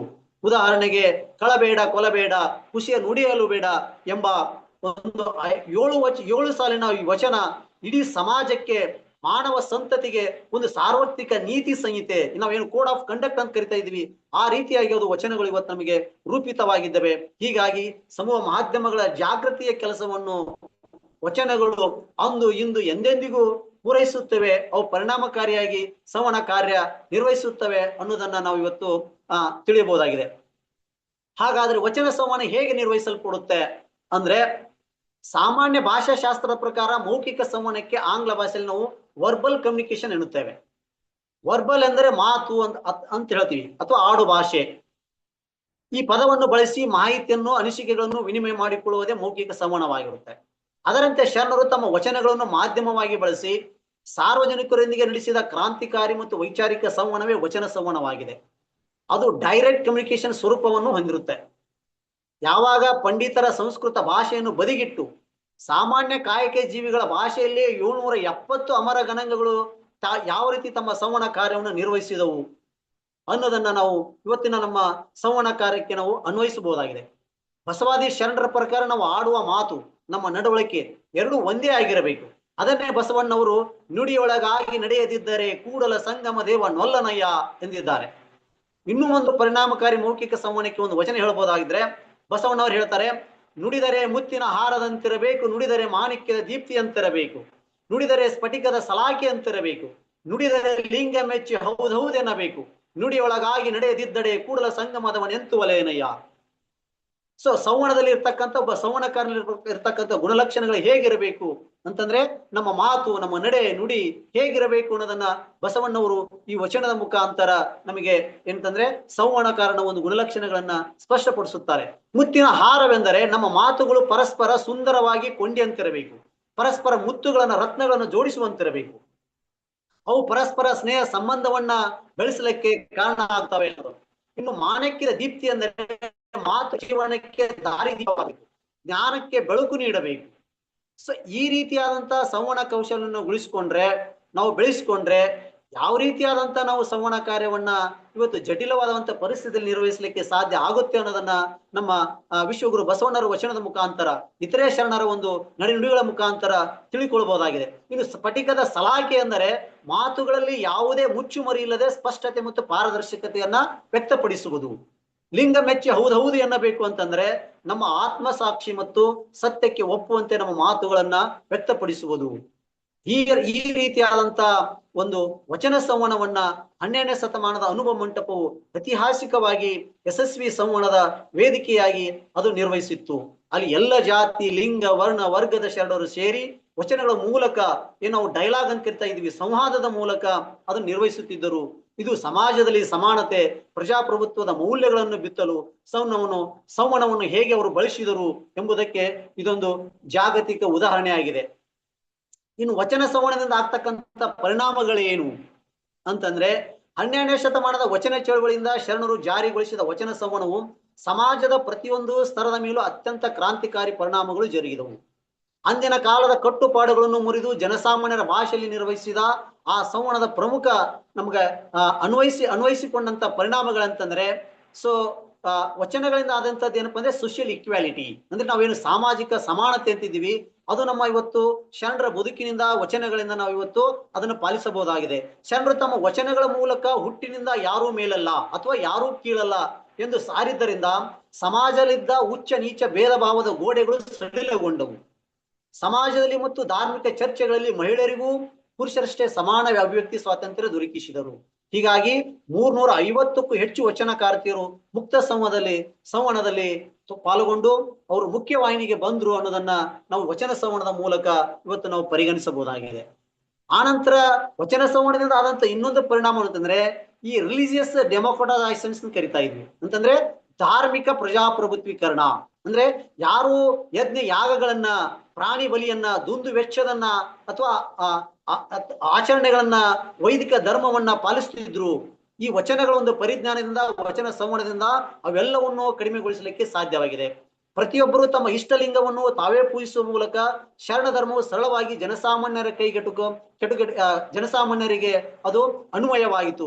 ಇದರಿಂದ ಕೇವಲ ಬಾಹ್ಯ ಆಡಂಬರದ ಭಕ್ತಿಗಿಂತ ದಯೆ, ಕರುಣೆ, ಸದಾಚಾರವೇ ನಿಜವಾದ ಧರ್ಮ ಎಂಬ ಪರಿಣಾಮಕಾರಿ ಸಂದೇಶ ಸಮಾಜದಲ್ಲಿ ಆಳವಾಗಿ ಬೆಳೆಯಲಿಕ್ಕೆ ಆರಂಭವಾಗಿದ್ದು ನಮ್ಮ ವಚನ ಸಂವಹನದಿಂದ ಅನ್ನೋದನ್ನ ನಾವು ಇವತ್ತು ಕಾಣಬಹುದಾಗಿದೆ. ಇನ್ನೊಂದಾದಂತ ಪರಿಣಾಮ ಅಂದ್ರೆ ಲಿಂಗ್ವಿಸ್ಟಿಕ್ ರೆವಲ್ಯೂಷನ್ಸ್ ಅಂತ ಕರಿತಾ ಇದ್ದೀವಿ. ಅಂದ್ರೆ ಅದಕ್ಕೆ ನಾವು ಭಾಷಾ ಕ್ರಾಂತಿ ಅಂತ. ಜ್ಞಾನ ಕೇವಲ ಒಂದು ಸಂಸ್ಕೃತ ಅಥವಾ ಕ್ಲಿಷ್ಟ ಹಳಗನ್ನಡಕ್ಕೆ ಮಾತ್ರ ಸೀಮಿತವಾಗಿತ್ತು. ಯಾವಾಗ ನಮ್ಮ ಶರಣ ಪರಂಪರೆ ಉದ್ಭವ ಆಗಿರ್ಲಿಲ್ಲ, ವಚನ ಸಾಹಿತ್ಯ, ವಚನ ಭಂಡಾರ ಇನ್ನೂ ಅಷ್ಟೊಂದು ಬೆಳೆದಿರಲಿಲ್ಲ, ಅವಾಗ ನಮ್ಮ ಭಾಷಾ ಸಾಹಿತ್ಯ ಏನಾಗಿತ್ತು ಅಂದ್ರೆ ಅದು ಬಹಳಷ್ಟು ಕ್ಲಿಷ್ಟವಾಗಿತ್ತು, ಕೇವಲ ಕೆಲವೇ ಜನರಿಗೆ ಸೀಮಿತಗೊಂಡಿತ್ತು. ಆದ್ರೆ ವಚನ ಸಂವಹನವು ಸಾಮಾನ್ಯ ಜನರ ಆಡು ಭಾಷೆಯಾದ ಕನ್ನಡವನ್ನು ಸಾಹಿತ್ಯದ ಅತ್ಯುನ್ನತ ಮತ್ತು ಗೌರವಾನ್ವಿತ ಸ್ಥಾನಕ್ಕೆ ತಂದು ನಿಲ್ಲಿಸಲಿ ಕಾರಣ ಆಯಿತು. ಪ್ರಾಸ, ಛಂದಸ್ಸಿನ ಕಟ್ಟುಪಾಡುಗಳಲ್ಲದೆ ಗದ್ಯ, ಪದ್ಯ ಮಿಶ್ರಿತ ಹೊಸ ಸಂವಹನ ಶೈಲಿ ಕನ್ನಡ ಸಾಹಿತ್ಯ ಲೋಕದಲ್ಲಿ ಶಾಶ್ವತವಾಗಿ ನೆಲೆ ನಿಂತಿತ್ತು. ಹೀಗಾಗಿ ವಚನ ಸಾಹಿತ್ಯದ ಮುಖಾಂತರ ಒಂದು ನಾವು ಭಾಷಾ ಕ್ರಾಂತಿಯನ್ನು ನಿರ್ಮಾಣ ಮಾಡ್ಲಿಕ್ಕೆ ನಾವು ಸಾಧ್ಯ ಆಯಿತು ಅನ್ನೋದನ್ನ ಇವತ್ತು ನಾವು ತಿಳ್ಕೋಬೇಕಾಗಿದೆ. ಸೊ ಇದರಿಂದ ಆದಂತ ವಚನ ಸಂವಹನದಿಂದ ಆದಂತ ಇನ್ನೊಂದು ಪರಿಣಾಮ ಅಂತಂದ್ರೆ ಮೇಂಟೈನ್ಸ್ ದಿ ಎಕನಾಮಿಕ್ ಡಿಸಿಪ್ಲಿನ್ ಅಂತ. ಅಂದ್ರೆ ನಾವು ಅದಕ್ಕೇನು ಆರ್ಥಿಕ ಶಿಸ್ತು ಅಂತ ಕರಿತಾ ಇದ್ದೀವಿ. ಸೊ ಅದು ನಮ್ಮ ವಚನ ಸಂವಹನದಿಂದ ವಚನಕಾರರಿಂದ ನಿರ್ಮಾಣ ಆಯಿತು. ಯಾವಾಗ ನಾವು ಕಾಯಕವೇ ಕೈಲಾಸ ಎಂಬ ತತ್ವಕ್ಕೆ ಬದ್ಧರಾದ್ವಿ, ಅದು ಏನ್ ಮಾಡ್ತಂದ್ರೆ ಸಮಾಜದಲ್ಲಿದ್ದ ಭಿಕ್ಷಾಟನೆಯನ್ನ ಮತ್ತು ಸೋಮಾರಿತನವನ್ನ ಕಡಿಮೆಗೊಳಿಸಿತು. ಪ್ರತಿಯೊಬ್ಬರು ತಮ್ಮ ಶ್ರಮದಿಂದ ಬದುಕುವ ಸ್ವಾಭಿಮಾನವನ್ನ ಬೆಳೆಸಿಕೊಳ್ಳಲಿಕ್ಕೆ ಆರಂಭಿಸಿದರು. ಅತಿಯಾದ ಆಸ್ತಿ ಮತ್ತು ಸಂಪತ್ತಿನ ಕ್ರೋಢೀಕರಣವನ್ನ ತಡೆದು ಗಳಿಸಿದ್ದನ್ನು ಸಮಾಜದಲ್ಲಿ ಹಂಚಿಕೊಳ್ಳಕ್ಕೆ ದಾಸೋಹ ಪದ್ಧತಿಯನ್ನ ಬೆಳೆಸಲಿಕ್ಕೆ ನಮಗೆ ಈ ವಚನ ಸಾಹಿತ್ಯ, ವಚನ ಸಂವಹನ ನಮಗೆ ಪ್ರೇರಣೆ ಆಯಿತು. ಸೊ ಈ ರೀತಿಯಾದಂತ ವಚನ ಸಂವಹನದ ಪರಿಣಾಮಗಳು ಇವತ್ತು ನಮಗೆ ಏನಪ್ಪಾ ಅಂತಂದ್ರೆ ಈ ರೀತಿ ನಮಗೆ ಪ್ರಭಾವ ಬೀರಿದು ಅನ್ನೋದನ್ನ ನಾವು ಇವತ್ತು ಕಾಣಬಹುದಾಗಿದೆ. ಇದ್ರ ಜೊತೆಗಾದಂತ ಇನ್ನೊಂದು ಪರಿಣಾಮ ಅಂತಂದ್ರೆ ಬಿಹೇವಿಯರಲ್ ಚೇಂಜಸ್ ಅಂತ ಕರಿತಾ ಇದ್ದೀವಿ. ಅಂದ್ರೆ ನಾವು ಬಿಹೇವಿಯರಲ್ ಚೇಂಜಸ್ ಅಂತಂದ್ರೆ ಈ ಜ್ಯೋತಿಷ್ಯ, ಶಕುನ, ಕಲ್ಲು ಮಣ್ಣುಗಳ ಆರಾಧನೆ ಮಾಡ್ತಕ್ಕಂಥ ಒಂದು ಅಂಧಶ್ರದ್ಧೆಗಳ ವಿರುದ್ಧ ಜನರು ವೈಚಾರಿಕವಾಗಿ ಯೋಚಿಸಲು ಆರಂಭಿಸಲಿಕ್ಕೆ ಕಾರಣವಾಗಿದ್ದು ಇವತ್ತು ನಮ್ಮ ವಚನ ಸಂವಹನ. ನುಡಿದಂತೆ ನಡೆ ಎಂಬುದು ನಮ್ಮ ಶರಣರ ಮೂಲ ಸಂವಹನದ ಒಂದು ಸೂತ್ರವಾಗಿತ್ತು. ಸಮಾಜದಲ್ಲಿ ವ್ಯಕ್ತಿಗಳ ನೈತಿಕ ಮತ್ತು ಚಾರಿತ್ರಿಕ ಬೆಳವಣಿಗೆಗೆ ಅದೇ ಕಾರಣ ಆಯಿತು. ಸೊ ಈ ರೀತಿಯಾಗಿ ವಚನ ಸಂವಹನದಿಂದ ನಮಗೆ ನಡೆ ನುಡಿಗಳನ್ನ, ನಮ್ಮ ಆಚಾರ ವಿಚಾರಗಳನ್ನ, ಅಂಧ ಸನ್ನದ್ಧೆಗಳ ಕುರಿತು ವೈಜ್ಞಾನಿಕ ಮನೋಭಾವನೆ, ವೈಚಾರಿಕತೆ ಪ್ರಜ್ಞೆಯನ್ನು ಬೆಳೆಸಲಿಕ್ಕೆ ಕಾರಣ ಆಗಿದ್ದರಿಂದ ವಚನ ಸಂವಹನವು ಪರಿಣಾಮಕಾರಿಯಾದಂತ ಒಂದು ಹೊಸ ಜ್ಞಾನ ಯುಗ, ಮಾನವೀಯ ಮೌಲ್ಯಗಳ ಒಂದು ಸಮಾಜ ಸೃಷ್ಟಿ ಮಾಡಲಿಕ್ಕೆ ಕಾರಣ ಆಯಿತು. ಆಧುನಿಕ ಪ್ರಜಾಪ್ರಭುತ್ವ ಮತ್ತು ಸಂವಿಧಾನದ ಆಶಯಗಳಿಗೆ ಅದೊಂದು ದಾರಿದೀಪವಾಗಿ ಮಾರ್ಗದರ್ಶಿಸಿತು ಅನ್ನೋದನ್ನ ವಚನ ಸಂವಹನದ ಮುಖಾಂತರ ನಾವು ಇವತ್ತು ತಿಳಿಬಹುದಾಗಿದೆ. ಸೊ ಈ ರೀತಿಯಾದಂತ ವಚನ ಸಂವಹನದಲ್ಲಿ ಈ ವಚನಕಾರ ಅಂತ ಏನ್ ಕರಿತಾ ಇದ್ದೀವಿ ಅಥವಾ ಈ ಶರಣರ ಅಂತ ಕರಿತಾ ಇದ್ದೀವಿ, ಅವರ ಪಾತ್ರ ಹೇಗಿತ್ತು ಅಂತಂದ್ರೆ ಈ 12ನೇ ಶತಮಾನದಿಂದ ಹಿಡ್ಕೊಂಡು ನಮಗೆ ಏನು ಪರಿಚಿತರಾದರು ಬಸವಾದಿ ಶರಣರು, ಅವರು ಕೇವಲ ಧಾರ್ಮಿಕ ಸುಧಾರಕರಾಗಿರ್ಲಿಲ್ಲ, ಅವರು ಕ್ರಾಂತಿಕಾರಿ ಸಾಮಾಜಿಕ ಸಂವಹನಕಾರರಾಗಿದ್ರು. They were consider as social communicators. ಅಂದ್ರೆ ಅಂದಿನ ಕಾಲಘಟ್ಟದ ಸಂವಹನ ವ್ಯವಸ್ಥೆಯಲ್ಲಿದ್ದ ಗಂಭೀರ ಅಡೆತಡೆಗಳಂತ ಕರಿತಾ ಇದೀವಿ, ಏನಂತ ನಾವು ಬ್ಯಾರಿಯರ್ಸ್ ಆಫ್ ದಿ ಕಮ್ಯುನಿಕೇಶನ್ಸ್ ಅಂತ ಕರಿತಾ ಇದೀವಿ. ಅವೆಲ್ಲವುಗಳನ್ನ ಮುರಿದು ಹಾಕಿ ಹೊಸ ಮಾದರಿಯ ಸಂವಹನ ಕ್ರಾಂತಿಯನ್ನು ಸೃಷ್ಟಿಸಲು ನಮಗೇನಪ್ಪಾ ಅಂದ್ರೆ ಬಸವಾದಿ ಶರಣರು ಕಾರಣರಾದ್ರು. ಹಾಗಾಗಿ ಅವ್ರನ್ನೇಂತಂದ್ರೆ ಸಂವಹನ ಕಾರ್ಯದಲ್ಲಿ ಅವರ ಪಾತ್ರ ಬಹಳಷ್ಟು ಹಿರಿದಾಗಿದೆ. ಅವ್ರು ಏನೇನ್ ಮಾಡಿದ್ರು ಅಂದ್ರೆ ಸಂವಹನದ ಪ್ರಜಾಪ್ರಭುತ್ವೀಕರಣಗೊಳಿಸಿದ್ರು. ಅಂದಿನ ಕಾಲದಲ್ಲಿ ಜ್ಞಾನ ಮತ್ತು ಸಂವಹನ ಕೇವಲ ಉನ್ನತ ವರ್ಗ ಮತ್ತು ಸಂಸ್ಕೃತ ಭಾಷೆಗೆ ಸೀಮಿತವಾಗಿತ್ತು. ಶರಣರು ತಮ್ಮ ವಚನ ಸಂವಹನದ ಮೂಲಕ ಜ್ಞಾನವನ್ನು ಸಮಾಜದ ಕಟ್ಟಕಡೆಯ ವ್ಯಕ್ತಿಗೂ ತಲುಪಿಸುವ ಮೂಲಕ ಅಭಿವ್ಯಕ್ತಿ ಸ್ವಾತಂತ್ರ್ಯದ ಮೇಲಿದ್ದ ಜಾತಿಯ ಮತ್ತು ವರ್ಗೀಯ ಏಕಸ್ವಾಮ್ಯವನ್ನು ಮುರಿದು ಹಾಕಿದ್ರು. ಅನುಭವ ಮಂಟಪ ಎಂಬ ವೈಚಾರಿಕ ವೇದಿಕೆಯಿಂದ ದ್ವಿಮುಖ ಸಂವಹನ ಮಾರ್ಗವನ್ನು ಹುಟ್ಟು ಹಾಕಿದರು. ಬಸವಣ್ಣವರು ಸ್ಥಾಪಿಸಿದ ಅನುಭವ ಮಂಟಪವು ಕೇವಲ ಭಾಷಣ ಕೇಳುವ ಒಂದು ಸಭಾ ಮಂಟಪವಾಗಿರಲಿಲ್ಲ, ಅದು ಪರಸ್ಪರ ವಿಚಾರ ವಿನಿಮಯ ಮಾಡುವ ಮುಕ್ತ ವೇದಿಕೆಯಾಗಿತ್ತು. ಸರ್ವರಿಗೂ ಸಮಾನ ಅವಕಾಶ ಒದಗಿಸಿತ್ತು. ಸಮಾನವಾಗಿ ಕುಳಿತು ಚರ್ಚಿಸುವ ಸಮಾನ ಸಂವಹನ ಹಕ್ಕನ್ನು ಎಲ್ಲ ವರ್ಗದ ಶರಣರಿಗೆ ಅದು ಕಲ್ಪಿಸಿತ್ತು. ಅಲ್ಲದೆ ಜನಸಾಮಾನ್ಯರ ಭಾಷೆಗೆ ಮತ್ತು ವೈಚಾರಿಕತೆಗೆ ಒಂದು ಹಕ್ಕನ್ನು ಕೊಟ್ಟಿದ್ದು ಯಾವುದಪ್ಪ ಅಂತಂದ್ರೆ ನಮ್ಮ ಒಂದು ವಚನ ಸಾಹಿತ್ಯ. ಸೊ ಅದಕ್ಕೆ ಏನ್ ಕರಿತೀವಿ ಅಂದ್ರೆ ಲ್ಯಾಂಗ್ವೇಜ್ ಆಫ್ ದಿ ಮಾಸಸ್ ಅಂತ ಕರಿತಾ ಇದ್ದೀವಿ. ಶರಣರು ಸಂವಹನಕ್ಕಾಗಿ ಆರಿಸಿಕೊಂಡಿದ್ದು ಪಂಡಿತರ ಕ್ಲಿಷ್ಟ ಭಾಷೆ ಅಲ್ಲ, ಅಥವಾ ಈ ಸಂಸ್ಕೃತ ಇರ್ತಕ್ಕಂಥ ಒಂದು ಏನಪ್ಪಾ ಅಂತಂದ್ರೆ ಕೆಲವೇ ಜನರ ಒಂದು ಭಾಷೆ ಅಲ್ಲ, ಬದಲಿಗೆ ದಿನಬಳಕೆ ಅಚ್ಚಗನ್ನಡ, ನಾವೇನು ಇಫೆಕ್ಟಿವ್ ಎನ್ಕೋಡಿಂಗ್ ಅಂತ ಕರಿತಾ ಇದ್ದೀವಿ, ಆ ವ್ಯವಸ್ಥೆಯನ್ನು ಪರಿಣಾಮಕಾರಿಯಾಗಿ ಸಂಕೇತಗಳನ್ನಾಗಿ ಅವರು ಬಳಸ್ಕೊಂಡ್ರು. ಅದು ಸಾಮಾನ್ಯ ಜನರಿಗೂ ಅರ್ಥವಾಗಿಸಲಿ ಹೆಲ್ಪ್ ಆಯ್ತು. ಅದು ತಮ್ಮ ಕಾಯಕ್ಕೆ ಸಂಬಂಧಿಸಿದ ಅದರಲ್ಲಿ ಏನ್ ಮಾಡಿದಾರೆ ಅಂದ್ರೆ ಕನ್ನಡಿ, ಮಡಕೆ, ನೂಲು, ಕಬ್ಬು ಮುಂತಾದ ದೈನಂದಿನ ವಸ್ತುಗಳನ್ನು ರೂಪಗಳನ್ನಾಗಿ ಬಳಸಿ ಅವು ಜನಸಾಮಾನ್ಯರಿಗೆ ಏನಪ್ಪಾ ಅಂದ್ರೆ ಅರ್ಥ ಆಗುವ ಹಾಗೆ, ಅವರು ಅನಕ್ಷರಸ್ಥರು ಇದ್ರು ಸಹ ಅಂತಂದ್ರೆ ಆ ರೂಪಗಳ ಮೂಲಕ ಅವರಿಗೆ ಯಶಸ್ವಿಯಾಗಿ ಸಂವಹಿಸುವಲ್ಲಿ, ಅವರಿಗೆ ತಿಳುವಳಿಕೆ ನೀಡುವಲ್ಲಿ ಏನಪ್ಪಾ ಅಂದ್ರೆ ನಮ್ಮ ಶರಣರು ತಮ್ಮ ಪಾತ್ರವನ್ನು ವಹಿಸಿದ್ರು. ಹೀಗಾಗಿ ಅವ್ರನ್ನ ಯಶಸ್ವಿ ಸಂವಹನಕಾರರು ಅಂತ ಹೇಳ್ಬಿಟ್ಟು ನಾವು ಇವತ್ತು ನಮ್ಮ ಸಂವಹನ ವಿಜ್ಞಾನ ಅಧ್ಯಯನದಲ್ಲಿ ನಾವು ತಿಳಿಬಹುದಾಗಿದೆ. ಇನ್ನು ನಡೆ ನುಡಿ ಮತ್ತು ಸಮಾನತೆ, ವಿಶ್ವಾಸಾರ್ಹತೆ ಅವೆಲ್ಲವೂ ಏನಪ್ಪಾ ಅಂದ್ರೆ ನಮ್ಮ ಬಸವಾದಿ ಶರಣರಲ್ಲಿ ಬಹಳಷ್ಟು ಅಚ್ಚುಕಟ್ಟಾಗಿ ಪಾಲಿಸಿಕೊಂಡು ಬಂದ್ರು. ಸಂವಹನ ವಿಜ್ಞಾನದಲ್ಲಿ ಸಂದೇಶ ಕಾರಣ ಮುಖ್ಯ ಗುಣಲಕ್ಷಣ ಅಂದ್ರೆ ನಡತೆ ಮತ್ತು ವ್ಯಕ್ತಿತ್ವ ಮುಖ್ಯವಾಗಿರುತ್ತೆ. ಅದಕ್ಕೆಂದ್ರೆ ಶರಣರು ನುಡಿದರೆ ಮುತ್ತಿನ ಹಾರದಂತಿರಬೇಕು ಅಂತ ಹೇಳ್ಬಿಟ್ಟು ನಮ್ಮ ಬಸವಣ್ಣವರ ವಚನದ ಮುಖಾಂತರ ನಾವು ಅದನ್ನ ಪುನರಪಿಸಿದ್ದೇವೆ. ತಾವು ನುಡಿದಂತೆ ಬದುಕಿ ತೋರಿಸಿದವರು ಯಾರಂದ್ರೆ ಬಸವಾದಿ ಶರಣರು. ಕೇವಲ ಉಪದೇಶ ಮಾಡುವ ಮುನ್ನ ತಾವು ದೈಹಿಕ ಶ್ರಮ ಅಥವಾ ಕಾಯಕವನ್ನ ಮಾಡಿ ಆ ರೀತಿಯಾದಂತ ನಿಯಮವನ್ನು ಹಾಕಿಕೊಂಡು ತಮ್ಮ ಬದುಕಿನ ಮೂಲಕ ಏನಪ್ಪಾ ಅಂದ್ರೆ ಆ ಸಂವಹನಕ್ಕೆ ಸಮಾಜದಲ್ಲಿ ಅತ್ಯುನ್ನತವಂತ ಗೌರವ ಮತ್ತು ವಿಶ್ವಾಸಾರ್ಹತೆಯನ್ನ ಒದಗಿಸಿಕೊಟ್ಟವರು, ಬದುಕಿನ ಶೈಲಿಗೆ ತಮ್ಮ ಸಂವಹನದ ಜೀವನದ ಮುಖಾಂತರ ಮೌಲ್ಯಗಳನ್ನ ನಮಗೆ ಒದಗಿಸಿಕೊಟ್ಟವರು ಅಂತಂದ್ರೆ ಬಸವಾದಿ ಶರಣರು. ಅದ್ರ ಜೊತೆಗೆ ಏನಪ್ಪಾ ಅಂದ್ರೆ ಈ gender equality and gender inclusion ಅಂತ ಕರಿತಾ ಇದ್ದೀವಿ. ಈ ಪರಿಕಲ್ಪನೆ ಬೆಳೆದಿದ್ದು ಯಾವಾಗ ಅಂದ್ರೆ ಬಸವಾದಿ ಶರಣರಿಂದ. ಅಂದ್ರೆ ಲಿಂಗ ಸಮಾನತೆ ಮತ್ತು ಲಿಂಗ ಎಂದ್ರೆ ಈ ಮಹಿಳೆಯರನ್ನ ಒಳಗೊಳ್ಳುವಿಕೆ ಅಂತ. ಸೊ ಈ ರೀತಿಯಾದಂತ ಒಂದು ಏನೋ ಸಂವಹನ ಕಾರ್ಯದಲ್ಲಿ ಶರಣರು ಬಹಳಷ್ಟು ಪಾತ್ರ ವಹಿಸುವುದರಿಂದ ಆದ್ರಿಂದ ಏನಪ್ಪಾ ಅಂತಂದ್ರೆ ಆ ಬಸವಾದಿ ಶರಣರಿಂದ ಮತ್ತು ಅವರಿಂದ ಸೃಷ್ಟಿಸಲ್ಪಟ್ಟ ವಚನಗಳು ಯಶಸ್ವಿ ಸಂವಹನ ಕಾರ್ಯಗಳನ್ನು ನಿರ್ವಹಿಸಿದವು, ಅವು ಪ್ರಮುಖವಾದಂತಹ ಪಾತ್ರ ವಹಿಸಿದವು ಅನ್ನೋದನ್ನ ನಾವು ಸ್ಪಷ್ಟವಾಗಿ ತಿಳ್ಕೋಬಹುದಾಗಿದೆ. ಇನ್ನು ವಚನಗಳಲ್ಲಿ ಸಂವಹನ ಕೌಶಲ್ಯಗಳು, ವಚನಗಳಲ್ಲಿ ಸಂವಹನ ಕೌಶಲ್ಯಗಳು ಅಂದ್ರೆ ಕೇವಲ ಸಾಹಿತ್ಯಿಕ ಅಥವಾ ಆಧ್ಯಾತ್ಮಿಕ ಆಗರಗಳಾಗಿರಲಿಲ್ಲ, ಅವು ಅದ್ಭುತವಾದಂತಹ ಸಂವಹನ ಕೌಶಲ್ಯಗಳನ್ನ ಅಂದ್ರೆ ಕಮ್ಯುನಿಕೇಶನ್ ಸ್ಕಿಲ್ಗಳನ್ನ ಹೊಂದಿದವು. ಅತ್ಯುತ್ತಮವಾದಂತಹ ಒಂದು ನಿದರ್ಶನಗಳನ್ನ ನಾವು ನಮಗೆ ವಹಿಸಿಕೊಟ್ಟಿದ್ದಾವೆ. ಬಸವಾದಿ ಶರಣರು ಯಾವುದೇ ಆಧುನಿಕ ತಂತ್ರಜ್ಞಾನವಿಲ್ಲದೆ ಕೇವಲ ತಮ್ಮ ವಚನಗಳ ಮೂಲಕ ಲಕ್ಷಾಂತರ ಜನರನ್ನು ತಲುಪಲು, ಸಮಾಜವನ್ನು ಪರಿವರ್ತಿಸಲು ಮತ್ತು ಸಮಾಜವನ್ನು ಸುಧಾರಿಸಲು ಕೆಲವು ಸಂವಹನ ಕೌಶಲ್ಯಗಳನ್ನ ಅವರು ಕರಗತಗೊಳಿಸಿಕೊಂಡಿದ್ದರು. ಅವುಗಳಲ್ಲಿ ಬರುವಂತ ಪ್ರಮುಖ ಕೌಶಲ್ಯಗಳೆಂದರೆ ಆಡಿಯನ್ಸ್ ಅನಾಲಿಸಿಸ್ ಅಂತ ಕರಿತಾ ಇದ್ದೀವಿ. ಆಡಿಯನ್ಸ್ ಅನಾಲಿಸಿಸ್ ಅಂತಂದ್ರೆ ಶರಣರು ತತ್ವಜ್ಞಾನವನ್ನು ಪಂಡಿತರ ಭಾಷೆಯಲ್ಲಿ ಹೇಳದೆ ಸಾಮಾನ್ಯ ರೈತರು ಕಾರ್ಮಿಕರ ಮಟ್ಟಕ್ಕಿಳಿದು ಅವರದೇ ಭಾಷೆಯಲ್ಲಿ ವಚನಗಳ ಮೂಲಕ ಸಂವಹಿಸಿದರು.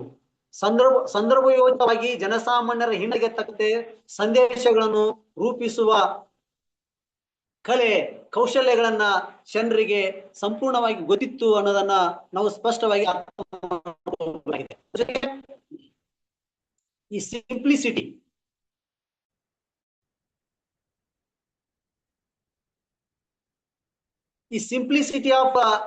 ಅಂಡ್ ಕ್ಲಾರಿಟಿ ಅಂತ ಕರಿತಾ ಇದ್ದೀವಿ. ಅಂದ್ರೆ ಸಂವಹನದಲ್ಲಿ ಯಾವುದೇ ರೀತಿಯಾದಂತ ಗೊಂದಲಗಳಿರಲಾರದು, ಆನಂತರ ಯಾವುದೇ ರೀತಿಯಾದಂತ ಅಸ್ಪಷ್ಟತೆ ಇರಲಾರದು. ಅದನ್ನೆಲ್ಲವನ್ನ ಪಾಲಿಸಿದವರು ಯಾರಂತಂದ್ರೆ ನಮ್ಮ ಶರಣರಾಗಿದ್ರು. ಅದು ಅವರ ಒಂದು ಏನಪ್ಪಾ ಅಂದ್ರೆ ಸಂವಹನದ ಸಿದ್ಧಾಂತವಾಗಿತ್ತು. ನೇರ ನುಡಿಗಳ ಮೂಲಕ ಸಣ್ಣ ವ್ಯಾಖ್ಯೆಗಳಿಂದ ಯಾವುದೇ ಕ್ಲಿಷ್ಟವಾದ ವ್ಯಾಕರಣವಿಲ್ಲದೆ ಅತ್ಯಂತ ಕಡಿಮೆ ಪದಗಳಲ್ಲಿ ಗಹನವಾದಂತ ಅರ್ಥ ನೀಡುವಂತ ನಾವೇನು ಕನ್ಸೈಸ್ನೆಸ್ ಅಂತ ಕರಿತಾ ಇದೀವಿ ಲಿಂಗ್ವಿಸ್ಟಿಕ್ ನಲ್ಲಿ, ಆ ರೀತಿಯಾದಂತ ಕೌಶಲ್ಯಗಳನ್ನ ಬಳಸಿಕೊಂಡು ವಚನಗಳನ್ನ ಅವರು ರಚಿಸಲಿಕ್ಕೆ, ವಚನಗಳನ್ನ ಅವರು ಸೃಷ್ಟಿಸಲಿಕ್ಕೆ ಕಾರಣರಾದ್ರು. ಅದೇನಪ್ಪಾ ಅಂತಂದ್ರೆ ನಮ್ಮ ಸಂವಹನದ ನಾವೇನು ಇವತ್ತು ರಿಟರ್ನ್ ಕಮ್ಯುನಿಕೇಶನ್ ಕರಿತಾ ಇದೀವಿ, ರಿಟರ್ನ್ ಕಮ್ಯುನಿಕೇಶನ್ ಒಂದು ಫಂಡಮೆಂಟಲ್ ಸ್ಕಿಲ್ ಅನ್ನ ಅವರಿಂದ ಅವ್ರ ಬೆಳವಣಿಗೆ ಆತು ಅನ್ನೋದನ್ನ ನಾವು ಇವತ್ತು ಕಾಣಬಹುದಾಗಿದೆ. ಅದರ ಜೊತೆಗೆ ಅಂದ್ರೆ ಈ ದೃಶ್ಯೀಕರಣ ಮತ್ತು ರೂಪಗಳ ಬಳಕೆ, ನಾವೇನು ವಿಜುವಲ್ ಮೆಟಾಫೋರ್ಸ್ ಅಂತ ಕರಿತಾ ಇದ್ದೀವಿ, ಅವುಗಳನ್ನ ಕಣ್ಣಿಗೆ ಕಟ್ಟುವಂತೆ ಉದಾಹರಣೆಗಳನ್ನು ನೀಡುವಲ್ಲಿ ಅತ್ಯುತ್ತಮ ಒಂದು ಸಂವಹನ ಕೌಶಲ್ಯ ಶರಣರಾಗಿತ್ತು. ತಮ್ಮ ವಚನಗಳಲ್ಲಿ ದೈನಂದಿನ ವಸ್ತುಗಳನ್ನು ಬಳಸಿ ಅವರು ಆ ವಾಸ್ತವ ಚಿತ್ರಣವನ್ನ ಚಿತ್ರಿಸಲಿಕ್ಕೆ ತಮ್ಮ ಒಂದು ವಚನ ಸಾಹಿತ್ಯವನ್ನು ಅವರು ಬಳಸಿಕೊಂಡ್ರು. ಉದಾಹರಣೆಗೆ ಕನ್ನಡಿಯೊಳಗಿನ ಗಂಟಿನಂತೆ ಅಂದ್ರೆ ಆಶೆಯ ಭ್ರಮೆ ಅಂತ ಏನು ಕರಿತಾ ಇದ್ದೀವಿ, ಅದೇ ರೀತಿ ಹಾವಿನ ಡೋಕಿನೊಳಗಿನ ಕಪ್ಪೆಯಂತೆ ಅಂದ್ರೆ ಜೀವನದ ನಶ್ವರತೆ ಅಂತ ಏನ್ ಕರಿತಾ ಇದ್ದೀವಿ, ಅದೇ ರೀತಿ ಉದಕದೊಳಗನ ಕೆಂಡದಂತೆ ಅಂದ್ರೆ ಆಂತರಿಕ ಕೋಪ ಅಂತ ಏನ್ ಕರಿತಾ ಇದ್ವಿ. ಈ ರೀತಿಯಾದಂತ ಈ ಭಾಷಾ ಪದಗಳನ್ನ, ಈ ರೂಪಕಗಳನ್ನ ಕೇಳುಗರ ಮನುಷ್ಯನಲ್ಲಿ ದೀರ್ಘಕಾಲ ನೆನಪಿರುವಂತೆ ಏನಪ್ಪಾ ಅಂದ್ರೆ ಇಂಥ ಚಿತ್ರಿಸುವ ಕೌಶಲ್ಯ ಬಸವಾದಿ ಶರಣರಲ್ಲಿ ಇತ್ತು.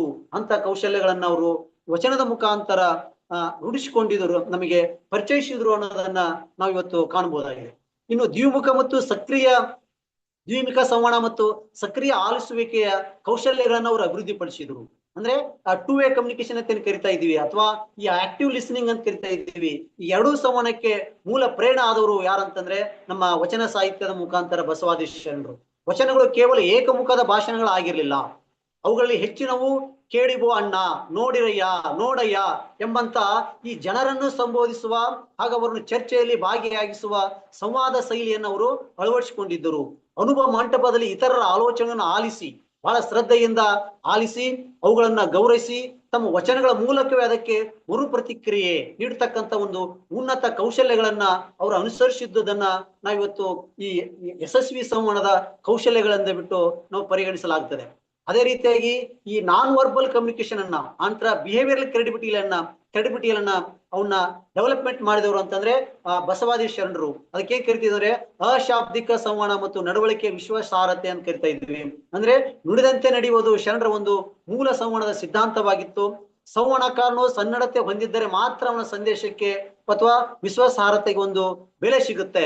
ಆ ರೀತಿ ಅದಕ್ಕೆ ಪರಿಕಲ್ಪನೆಯನ್ನು ಒದಗಿಸಿಕೊಟ್ಟವರು ಯಾರಂತಂದ್ರೆ ನಮ್ಮ ವಚನಕಾರರು. ಹೀಗಾಗಿ ಅಂದಿನ ಶರಣರ ಒಂದು ವ್ಯಕ್ತಿತ್ವ, ಅವರ ನಡೆನುಡಿಗಳು ಆದರ್ಶ ಸಂವಹನಕ್ಕೆ ನಮಗೆ ಏನಪ್ಪಾ ಅಂತಂದ್ರೆ ಆದರ್ಶ ಸಂವಹನಕ್ಕೆ ಒಂದು ಮೂಲ ತತ್ವ ಆಗಿದ್ದಾವೆ. ಹೀಗಾಗಿ ಇಂದಿನ ಇವತ್ತು ನಾವೇನು ಎಫೆಕ್ಟಿವ್ ಕಾರ್ಪೊರೇಟ್ ಕಮ್ಯುನಿಕೇಶನ್ ಅಂತ ಕರಿತಾ ಇದ್ವಿ, ಆ ಕಮ್ಯುನಿಕೇಶನ್ಸ್ಗಳು ಆ ಬಸವಾದಿ ಶರಣ ತತ್ವಗಳನ್ನು ಅಂದೇ ವಚನಕಾರರು ಅಳವಡಿಸಿಕೊಂಡಿದ್ದನ್ನ ಅರ್ಥ ಮಾಡ್ಕೊಂಡು ಇವತ್ತು ಆ ತತ್ವವನ್ನು ಅನುಸರಿಸಿದ್ರೆ ನಮ್ಮ ಯಶಸ್ವಿ ಸಂವಹನ ಕಾರ್ಯಗಳು ಇವತ್ತು ಯಾವುದೇ ಅಡ್ಡಿ ಆತಂಕಗಳಿಲ್ಲ ನಿರ್ವಹಿಸಲಿಕ್ಕೆ ಸಾಧ್ಯ ಅನ್ನೋದನ್ನ ಇವತ್ತು ನಾವು ಅದನ್ನ ತಿಳ್ಕೊಬಹುದಾಗಿದೆ. ಇನ್ನು ಸಂವಹನದಲ್ಲಿ ನಮ್ಮ ವಚನಕಾರರು ಬಳಸಿದಂತ ಅಂಕಿತ ನಾಮಗಳು ಹೇಗೆ ನಮ್ಮ ಸಂವಹನದ ಮಾಧ್ಯಮವಾಗಿ ಅವು ಪರಿಗಣಿಸಲ್ಪಟ್ಟಿವೆ, ಅವುಗಳ ಪಾತ್ರ ಏನು ಅನ್ನೋದನ್ನ ನಾವಿವತ್ತು ಸ್ವಲ್ಪ ಅದ್ರ ಬಗ್ಗೆ ತಿಳ್ಕೊಂಡ್ರೆ ನಮ್ಮ ಸಂವಹನ ಮಾಧ್ಯಮವಾಗಿ ವಚನಗಳ ಒಂದು ಟೈಟಲ್ ಅದಕ್ಕೆ ಒಂದು ಪರಿಪೂರ್ಣತೆ ಕೊಡುತ್ತೆ ಅಂತ ತಿಳ್ಕೊಂಡಿದ್ದೀನಿ. ಬಹುತೇಕ ನಮಗೆ ಇವತ್ತು 12ನೇ ಶತಮಾನದ ಎಲ್ಲ ವಚನಕಾರರು ತಮ್ಮ ವಚನಗಳ ಅಂತ್ಯಕ್ಕೆ ಒಂದು ಅಂಕಿತ ನಾಮಗಳನ್ನ ಬಳಸ್ತಿದ್ರು. ಅದಕ್ಕೇನ್ ಕರಿತೀವಿ ಅಂದ್ರೆ ವಚನ ಸಾಹಿತ್ಯ ಮತ್ತು ಸಂವಹನದ ವಿಜ್ಞಾನ ಕಮ್ಯುನಿಕೇಶನ್ ಸೈನ್ಸ್ ಇವುಗಳ ಪ್ರಕಾರ ಏನಂತಂದ್ರೆ ಅಂಕಿತ ನಾಮಗಳು ಅವಕ್ಕೆ ಸಿಗ್ನೇಚರ್ಸ್ ಅಥವಾ ಪೆನ್ ನೇಮ್ಸ್ ಅಂತ ಕರಿತಾ ಇದ್ವಿ. ಅವು ಕೇವಲ ದೇವರ ಹೆಸರುಗಳಾಗಿರ್ಲಿಲ್ಲ. ಶರಣರು ತಮ್ಮ ಸಂದೇಶಗಳನ್ನು ಜನರಿಗೆ ತಲುಪಿಸಲು ಬಳಸಿದ ಅತ್ಯಂತ ಶಕ್ತಿಶಾಲಿ ಮತ್ತು ತಾಂತ್ರಿಕ ಸಂವಹನ ಸಾಧನಗಳು, ನಾವೇನು ಕಮ್ಯುನಿಕೇಶನ್ ಟೂಲ್ಸ್ ಅಂತ ಕರಿತಾ ಇದ್ವಿ. ಸೊ ಆ ರೀತಿಯಾದಂತಹ ಸ್ವರೂಪವನ್ನು ಹೊಂದಿದ್ದವು. ವಚನ ಸಂವಹನದಲ್ಲಿ ಅಂಕಿತ ನಾಮಗಳು ನಿರ್ವಹಿಸಿದ ಪ್ರಮುಖ ಪಾತ್ರವೆಂದರೆ so they were maintained brand identity and authenticity. ಅಂದ್ರೆ ಅಂದಿನ ಕಾಲದಲ್ಲಿ ಮುದ್ರಣ ತಂತ್ರಜ್ಞಾನ ಬೆಳವಣಿಗೆ ಆಗಿರ್ಲಿಲ್ಲ. ವಚನಗಳು ಮೌಖಿಕವಾಗಿ ಒಬ್ಬರಿಂದ ಒಬ್ಬರಿಗೆ ಹರಡುತ್ತಿದ್ದವು. ಆ ಸಂದರ್ಭದಲ್ಲಿ ವಚನಕ್ಕೆ ಬಳಸಿದ ಅಂಕಿತ ನಾಮವು ಆ ವಚನವನ್ನು ರಚಿಸಿದವರನ್ನು ಗುರುತಿಸಲು ನೆರವಾಗುತ್ತಿತ್ತು. ಹಾಗೂ ಈ ವಚನ ಅಂಕಿತ ನಾಮ ಬಂದ ತಕ್ಷಣ ಈ ವಚನ ಇಲ್ಲಿಗೆ ಅಂತ್ಯ ಆಗುತ್ತೆ ಅಂತ ಗುರುತಿಸಲಿಕ್ಕೆ ಅಂಕಿತ ನಾಮಗಳು ಏನಪ್ಪಾ ಅಂದ್ರೆ ಪ್ರಮುಖ ಪಾತ್ರ ವಹಿಸಿದವು. ಆನಂತರ ಅಂಕಿತ ನಾಮಗಳ ಒಂದು ಪ್ರಮುಖ ಪಾತ್ರ ಅಂತಂದ್ರೆ so they were maintain the copyright. ನಾ ಇವತ್ತೇನು ಏನು ಕೃತಿ ಸ್ವಾಮ್ಯ ಹಕ್ಕಿ ಅಂತ ಕರಿತಾ ಇದ್ದೀವಿ. ಸೊ ಆ ರೀತಿಯಾದಂತ ಕಾಪಿ ರೈಟ್ ಅನ್ನ ಮೇಂಟೈನ್ ಮಾಡಿದ್ದು ಯಾವ್ದಪ್ಪ ಅಂದ್ರೆ ಪ್ರತಿಯೊಂದು ವಚನಗಳು ಬಳಸಿದಂತ ಅಂಕಿತ ನಾಮಗಳು. ಅವು ಏನ್ ಮಾಡಿದ್ವು, ಪ್ರತಿಯೊಬ್ಬ ಶರಣರಿಗೆ ವಿಶಿಷ್ಟವಾದಂತ ಅಂಕಿತ ನಾಮ ಇದ್ದುದರಿಂದ ಒಬ್ಬರ ಹೆಸರಿನಲ್ಲಿ ಮತ್ತೊಬ್ಬರು ವಚನಗಳನ್ನ ಬಳಸ್ತಕ್ಕಂತ ಅಥವಾ ನಕಲು ಮಾಡ್ತಕ್ಕಂತ ಏನಪ್ಪಾ ಅಂದ್ರೆ ಪ್ರಮೇಯಗಳು ಇರ್ಲಿಲ್ಲ. ಅವು ಇಂದಿನ ಲೋಗೋ ಅಂತ ಏನ್ ಕರಿತಾ ಇದ್ವಿ ಅಥವಾ ಡಿಜಿಟಲ್ ಸಿಗ್ನೇಚರ್ ಅಂತ ಕರಿತಾ ಇದ್ವಿ. ಆ ರೀತಿಯಾಗಿ ವಚನಗಳು ತಮ್ಮ ಅಂಕಿತ ನಾಮಗಳನ್ನ ಬಳಸಿಕೊಂಡು ಅವಂತಂದ್ರೆ ಬಹಳಷ್ಟು ಕಟ್ಟುಪಾಡುಗಳನ್ನ ಏನಪ್ಪಾ ಅಂತಂದ್ರೆ ಬಳಸಲಿಕ್ಕೆ ಸಾಧ್ಯ ಆಯ್ತು. ಆನಂತರ ಸಿಂಬಲ್ ಆಫ್ ಐಡಿಯಾಲಜಿ ಅಂತ ಏನ್ ಕರಿತಾ ಇದ್ವಿ, ಅವು ನಮಗೆ ಅಂಕಿತ ನಾಮಗಳು ಆ ರೀತಿಯಾದಂತ ಮೇಂಟೈನ್ ಮಾಡ್ಲಿಕ್ಕೆ ಸಾಧ್ಯ ಆಯ್ತು. ಕೇವಲ ಅಂಕಿತ ನಾಮಗಳು ಒಂದು ದೇವರುಗಳ ಅಥವಾ ಶರಣರ ಸಂತರ ಹೆಸರುಗಳನ್ನು ನಮೂದಿಸದೆ ಆಯಾ ಶರಣರ ವೈಚಾರಿಕತೆ ಮತ್ತು ವ್ಯಕ್ತಿತ್ವದ ದಿಕ್ಸೂಚಿಯಾಗಿದ್ದವು. ಬಸವಣ್ಣವರ ಕೂಡಲ ಸಂಗಮ ದೇವ ಆಗಿರ್ಲಿ ಅಥವಾ ನಮ್ಮ ಅಲ್ಲಮ ಪ್ರಭುಗಳ ಗುಹೇಶ್ವರ ಆಗಿರ್ಲಿ, ಅಕ್ಕ ಮಹಾದೇವಿಯವರ ಚನ್ನ ಮಲ್ಲಿಕಾರ್ಜುನ ಆಗಿರ್ಲಿ, ಈ ವಚನಾಂಕಿತಗಳಿಂದ ಈ ಅಂಕಿತ ನಾಮಗಳಿಂದ ಬಹಳಷ್ಟು ಗಂಭೀರವಾದಂತ ಅರ್ಥಗರ್ಭಿತವಾದಂತ ಒಂದು ತಾತ್ಪರ್ಯ ಇದೆ ಅನ್ನೋದನ್ನ ನಾವು ಇವತ್ತು ಅಂಕಿತ ನಾಮಗಳ ಒಂದು ಪ್ರಯೋಗದಿಂದ ತಿಳ್ಕೊಬೇಕಾಗಿದೆ. ಇದು ಈ ಉದಾಹರಣೆಗೆ ಬಸವಣ್ಣವರ ಕೂಡಲ ಸಂಗಮ ದೇವ ಇದು ಕೇವಲ ನದಿಗಳ ಸಮಾಗಮ ಅಂತ ಅಥವಾ ಒಂದು ತಾಣವನ್ನು ಸೂಚಿಸದೆ ಅಲ್ಲೇಂತಂದ್ರೆ ಸಮಾಜದ ಎಲ್ಲ ಜಾತಿ ವರ್ಗ ಮತ್ತು ಲಿಂಗ ಭೇದದ ಜನರು ಒಂದೆಡೆ ಸೇರಿಸುವ ಒಂದು ಸಾಮಾಜಿಕ ಒಕ್ಕೂಟ. ಅದು ಏನಂತಂದ್ರೆ ಬಸವಣ್ಣವರ ವಿಶಾಲ ಮನೋಭಾವವನ್ನು ಈ ಅಂಕಿತ ನಾಮವು ಪ್ರತಿನಿಧಿಸುತ್ತದೆ ಅನ್ನೋದನ್ನ ಇವತ್ತು ನಾವು ಕೂಡಲ ಸಂಗಮ ದೇವ ಅನ್ನೋದನ್ನ ಅಂಕಿತ ನಾಮವನ್ನು ಇವತ್ತು ನಾವು ವ್ಯಾಖ್ಯಾನಿಸಬಹುದಾಗಿದೆ. ಅದೇ ರೀತಿ ಅಲ್ಲಮ ಪ್ರಭುವಿನ ಗುಹೇಶ್ವರ ಅಂತಂದ್ರೆ ಗುಹೆಯಲ್ಲಿರುವ ಈಶ್ವರ ಅಂದ್ರೆ ಕತ್ತಲೆಯಲ್ಲಿ ಅಡಗಿರುವ ಒಂದು ಲೈಟ್ ಅಂತ ಏನ್ ಕೇಳ್ತಾ ಇದ್ವಿ, ಬೆಳಕು ಅಂತ ಕರಿತಾ ಇದ್ವಿ. ಇದು ಅಲ್ಲಮ ಪ್ರಭುದೇವರವರು ಗಹನವಾದಂತ ಒಂದು ಆಧ್ಯಾತ್ಮಿಕ ಮತ್ತು ರಹಸ್ಯ ಜ್ಞಾನದ ಸಂಕೇತವಾಗಿತ್ತು. ಅದೇ ರೀತಿಯಾಗಿ ಅಕ್ಕ ಮಹಾದೇವರ ಚನ್ನ ಮಲ್ಲಿಕಾರ್ಜುನ ಅಂತಂದ್ರೆ ಅದು ನಾವು ಶ್ರೀಶೈಲ ಬೆಟ್ಟ ಗುಡ್ಡದಲ್ಲಿ ಇರ್ತಕ್ಕಂಥ ಒಂದು ಲಿಂಗ ಅಂತ ನಾವು ಪರಿಭಾವಿಸದೆ ಮಲ್ಲಿಗೆಯಂತೆ ಸುಂದರವಾದ ಒಂದು ಶಿವನ ಒಂದು ಸಂಕೇತ ಅಂತಕ್ಕಂಥ ಒಂದು ಭಾವವನ್ನ ಏನಪ್ಪಾ ಅಂದ್ರೆ ಈ ವಚನಾಂಕಿತಗಳು ನಮಗೆ ಅರ್ಥೈಸಬಹುದಾಗಿದೆ. ಈ ರೀತಿಯಾಗಿ ನಮಗೆ ಇನ್ನು ಅನೇಕ ಶರಣರು ತಮ್ಮ ವೃತ್ತಿ ಕಾಯಕವನ್ನೇ ಅಂಕಿತ ನಾಮವನ್ನು ಆಗಿಸಿಕೊಂಡ್ರು. ಇದಕ್ಕೆ ಶ್ರಮಜೀವಿ ವರ್ಗಕ್ಕೆ ಸಿಕ್ಕ ದೊಡ್ಡ ಒಂದು ಧ್ವನಿಯಾಗಿತ್ತು. ಉದಾಹರಣೆಗೆ ಐದಕ್ಕಿ ಲಕ್ಕಮ್ಮನವರ ಅಂಕಿತ ನಾಮವಾದಂತ ಮಾರಯ್ಯ ಪ್ರಿಯ ಅಮರೇಶ್ವರ ಲಿಂಗ. ಇಂಥ ವಚನಾಂಕಿತಗಳು ಇವತ್ತು ಸಾಕಷ್ಟು ಸಮಾಜದ ಕೆಳಸ್ತರದ ಜನರಿಗೂ ತಮ್ಮಲ್ಲಿ ಏನಪ್ಪಾ ಅಂದ್ರೆ ಆತ್ಮವಿಶ್ವಾಸವನ್ನ ಹೆಚ್ಚಿಸಲು ಮತ್ತು ಜ್ಞಾನವನ್ನ ಕೇವಲ ಉನ್ನತ ವರ್ಗಕ್ಕೆ ಸ್ವತ್ತ ಅಲ್ಲ ಎಂಬುದನ್ನ ಸಾಬೀತುಪಡಿಸಲಿಕ್ಕೆ ಇವೆಲ್ಲ ವಚನಾಂಕಿತ ಅಂಕಗಳನ್ನ ನಾವು ಇವತ್ತು ಈ ವಚನಗಳ ಸಂವಹನದಿಂದ ನಾವು ತಿಳಿಬಹುದಾಗಿದೆ. ಅಂತ ಸಿಗ್ನಲ್ ಅಂಡ್ ಕನ್ಕ್ಲೂಷನ್ ಇವತ್ತೇನಪ್ಪಾ ಅಂತಂದ್ರೆ ಈ ಸಂವಹನದಲ್ಲಿ ಸಂದೇಶವು ಎಲ್ಲಿಗೆ ಮುಗಿಯುತ್ತದೆ ಎಂಬುದು ಕೇಳೋರಿಗೆ ತಿಳಿಬೇಕು ಅಂತಂದ್ರೆ ಆ ವಚನಗಳು ಕೊನೆಯ ಸಾಲಿನಲ್ಲಿ ಅಂಕಿತನಾಮ ಬಂದ ತಕ್ಷಣ ವಚನದ ಮುಖ್ಯ ಸಂದೇಶ ಅಥವಾ ಸಾರಾಂಶ ಮುಕ್ತವಾಯಿತು ಎಂಬುದು ಕೇಳುವರಿಗೆ ಸ್ಪಷ್ಟವಾಗಲಿಕ್ಕೆ ಅಂಕಿತನಾಮಗಳು ನಮಗೆ ನಿದರ್ಶನ ಆಗಿವೆ. ಇವು ಸಂವಹನದ ವೇಗ ಮತ್ತು ಓದಿನ ಲಯವನ್ನು ಕಾಯ್ದುಕೊಳ್ಳಲು ನೆರವಾಗಿದೆ ಅನ್ನೋದನ್ನ ನಾವಿವತ್ತು ತಿಳ್ಕೋಬೇಕಾಗಿದೆ.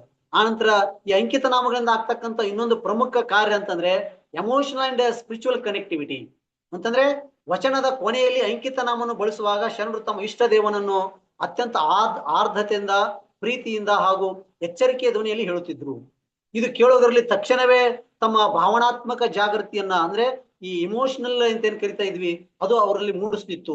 ಹೀಗೆ ವಚನಗಳಲ್ಲಿ ಅಂಕಿತನಾಮಗಳು ಕೇವಲ ಧಾರ್ಮಿಕ ಪದಗಳಾಗಿರದೆ ಮಾಹಿತಿ ಸುರಕ್ಷತೆ ಮತ್ತು ವ್ಯಕ್ತಿತ್ವದ ಪ್ರಕಟಣೆ ಮತ್ತು ಪರಿಣಾಮಕಾರಿ ಸಂವಹನ ನಿರ್ವಹಣೆಗೆ ಏನು ಕಮ್ಯುನಿಕೇಶನ್ ಮ್ಯಾನೇಜ್ಮೆಂಟ್ ಅಂತೀವಲ್ಲ, ಸೊ ಆ ರೀತಿಯಾದಂತ ಅತ್ಯುನ್ನತ ತಂತ್ರಗಳಾಗಿದ್ದು ಅನ್ನೋದನ್ನ ವಚನಗಳ ಅಂಕಿತದಿಂದ ನಾವು ತಿಳಿಬಹುದಾಗಿದೆ. ಇನ್ನು ವಚನ ಸಂವಹನದ ಮೌಲ್ಯಗಳು ಅಂತಂದ್ರೆ ವಚನ ಸಂವಹನದ ಮೌಲ್ಯಗಳು ಕ್ರೆಡಿಬಿಲಿಟಿ ಮತ್ತು ಇಂಟಿಗ್ರಿಟಿ ಮೇಂಟೈನ್ ಮಾಡಿದ್ದಾವೆ. ಇನ್ಕ್ಲೂಷನ್ ಮತ್ತು ಎಕ್ಸ್ಕ್ಲೂಷನ್ ಗಳನ್ನ ಅವು ಈ ಗ್ಲೋಬಲ್ ಕಮ್ಯುನಿಕೇಶನ್ಸ್ ಗಳಿಗೆ ಡೆವಲಪ್ಮೆಂಟ್ ಕಾರಣ ಆಗಿದೆ. ಅಂತ ರ್ಯಾಷನಾಲಿಟಿ ಮತ್ತು ಟ್ರೂತ್ನೆಸ್ ಅನ್ನು ಮೇಂಟೈನ್ ಮಾಡ್ಲಿಕ್ಕೆ, ಅಂತ ಸೆಲ್ಫ್ನೆಸ್ ಅನ್ನ ಫಾಲೋ ಅಪ್ ಮಾಡ್ಲಿಕ್ಕೆ, ಸೊ ಈ ರೀತಿಯಾದಂತ ವಚನ ಸಂವಹನ ಮೌಲ್ಯಗಳು ಇವತ್ತೇ ಕಾರಣ ಆಗಿದ್ದಾವೆ. ಶರಣರು ಸಮಾಜದೊಂದಿಗೆ ಸಂವಹನ ನಡೆಸುವಾಗ ಅವರು ಅಳವಡಿಸಿಕೊಂಡಿದ್ದ ನೈತಿಕ, ಸಾಮಾಜಿಕ ಮತ್ತು ತಾಂತ್ರಿಕ ಮೌಲ್ಯಗಳು ಕೇವಲ ಸಾಹಿತ್ಯಿಕ ಚೌಕಟ್ಟಿಗೆ ಸೀಮಿತವಾಗದೆ ಇಂದಿನ ಜಾಗತಿಕ ಸಂವಹನ ಸಿದ್ಧಾಂತಗಳಿಗೂ ದಾರಿದೀಪವಾಗಿದ್ದಾವೆ ಅನ್ನೋದನ್ನ ನಾವು ಇವತ್ತು ಈ ಸಂವಹನದ ಮೌಲ್ಯಗಳನ್ನ ಅಧ್ಯಯನ ಮಾಡಿದಾಗ ಗೊತ್ತಾಗುತ್ತೆ. ಸಂವಹನ ವಿಜ್ಞಾನದಲ್ಲಿ ಸಂದೇಶ ತಲುಪಿಸುವವನಿಗೆ ಅತಿ ಹೆಚ್ಚು ವಿಶ್ವಾಸಾರ್ಹತೆ ಇರಬೇಕಾಗುತ್ತೆ. ಅದರಂತೆ ನುಡಿದಂತೆ ನಡೆ, ನಡೆದಂತೆ ನುಡಿ ಎಂಬುದು ಶರಣರ ಪರಮ ಮೌಲ್ಯವಾಗಿತ್ತು. ಬಸವಣ್ಣವರ ನುಡಿಯಲ್ಲಿ ಎರೆದ ಭಕ್ತಿ ನಡೆಯಲಿಲ್ಲದಿದ್ದರೆ ಕೂಡಲ ಸಂಗಮ ದೇವ ವಲ್ಲನಯ್ಯ ಎನ್ನುವ ಮೂಲಕ ಹೇಳುವ ಮಾತು ಮತ್ತು ಬದುಕುವ ರೀತಿ ಒಂದೇ ಆಗಿರಬೇಕು ಎಂಬುದನ್ನ ನೈತಿಕ ಮೌಲ್ಯವನ್ನ ಅವರು ವಚನಗಳ ಮುಖಾಂತರ ಸಾರಿದರು. ಅದೇ ರೀತಿ ಸಾಮಾಜಿಕ ಒಳಗೊಳ್ಳುವಿಕೆ ಮತ್ತು ಸಮಾನತೆಯನ್ನ ಪಾಲಿಸುವುದು. ಸಂವಹನವು ಯಾರನ್ನೂ ಸಮಾಜದಿಂದ ಹೊರಗಿಡಬಾರದು.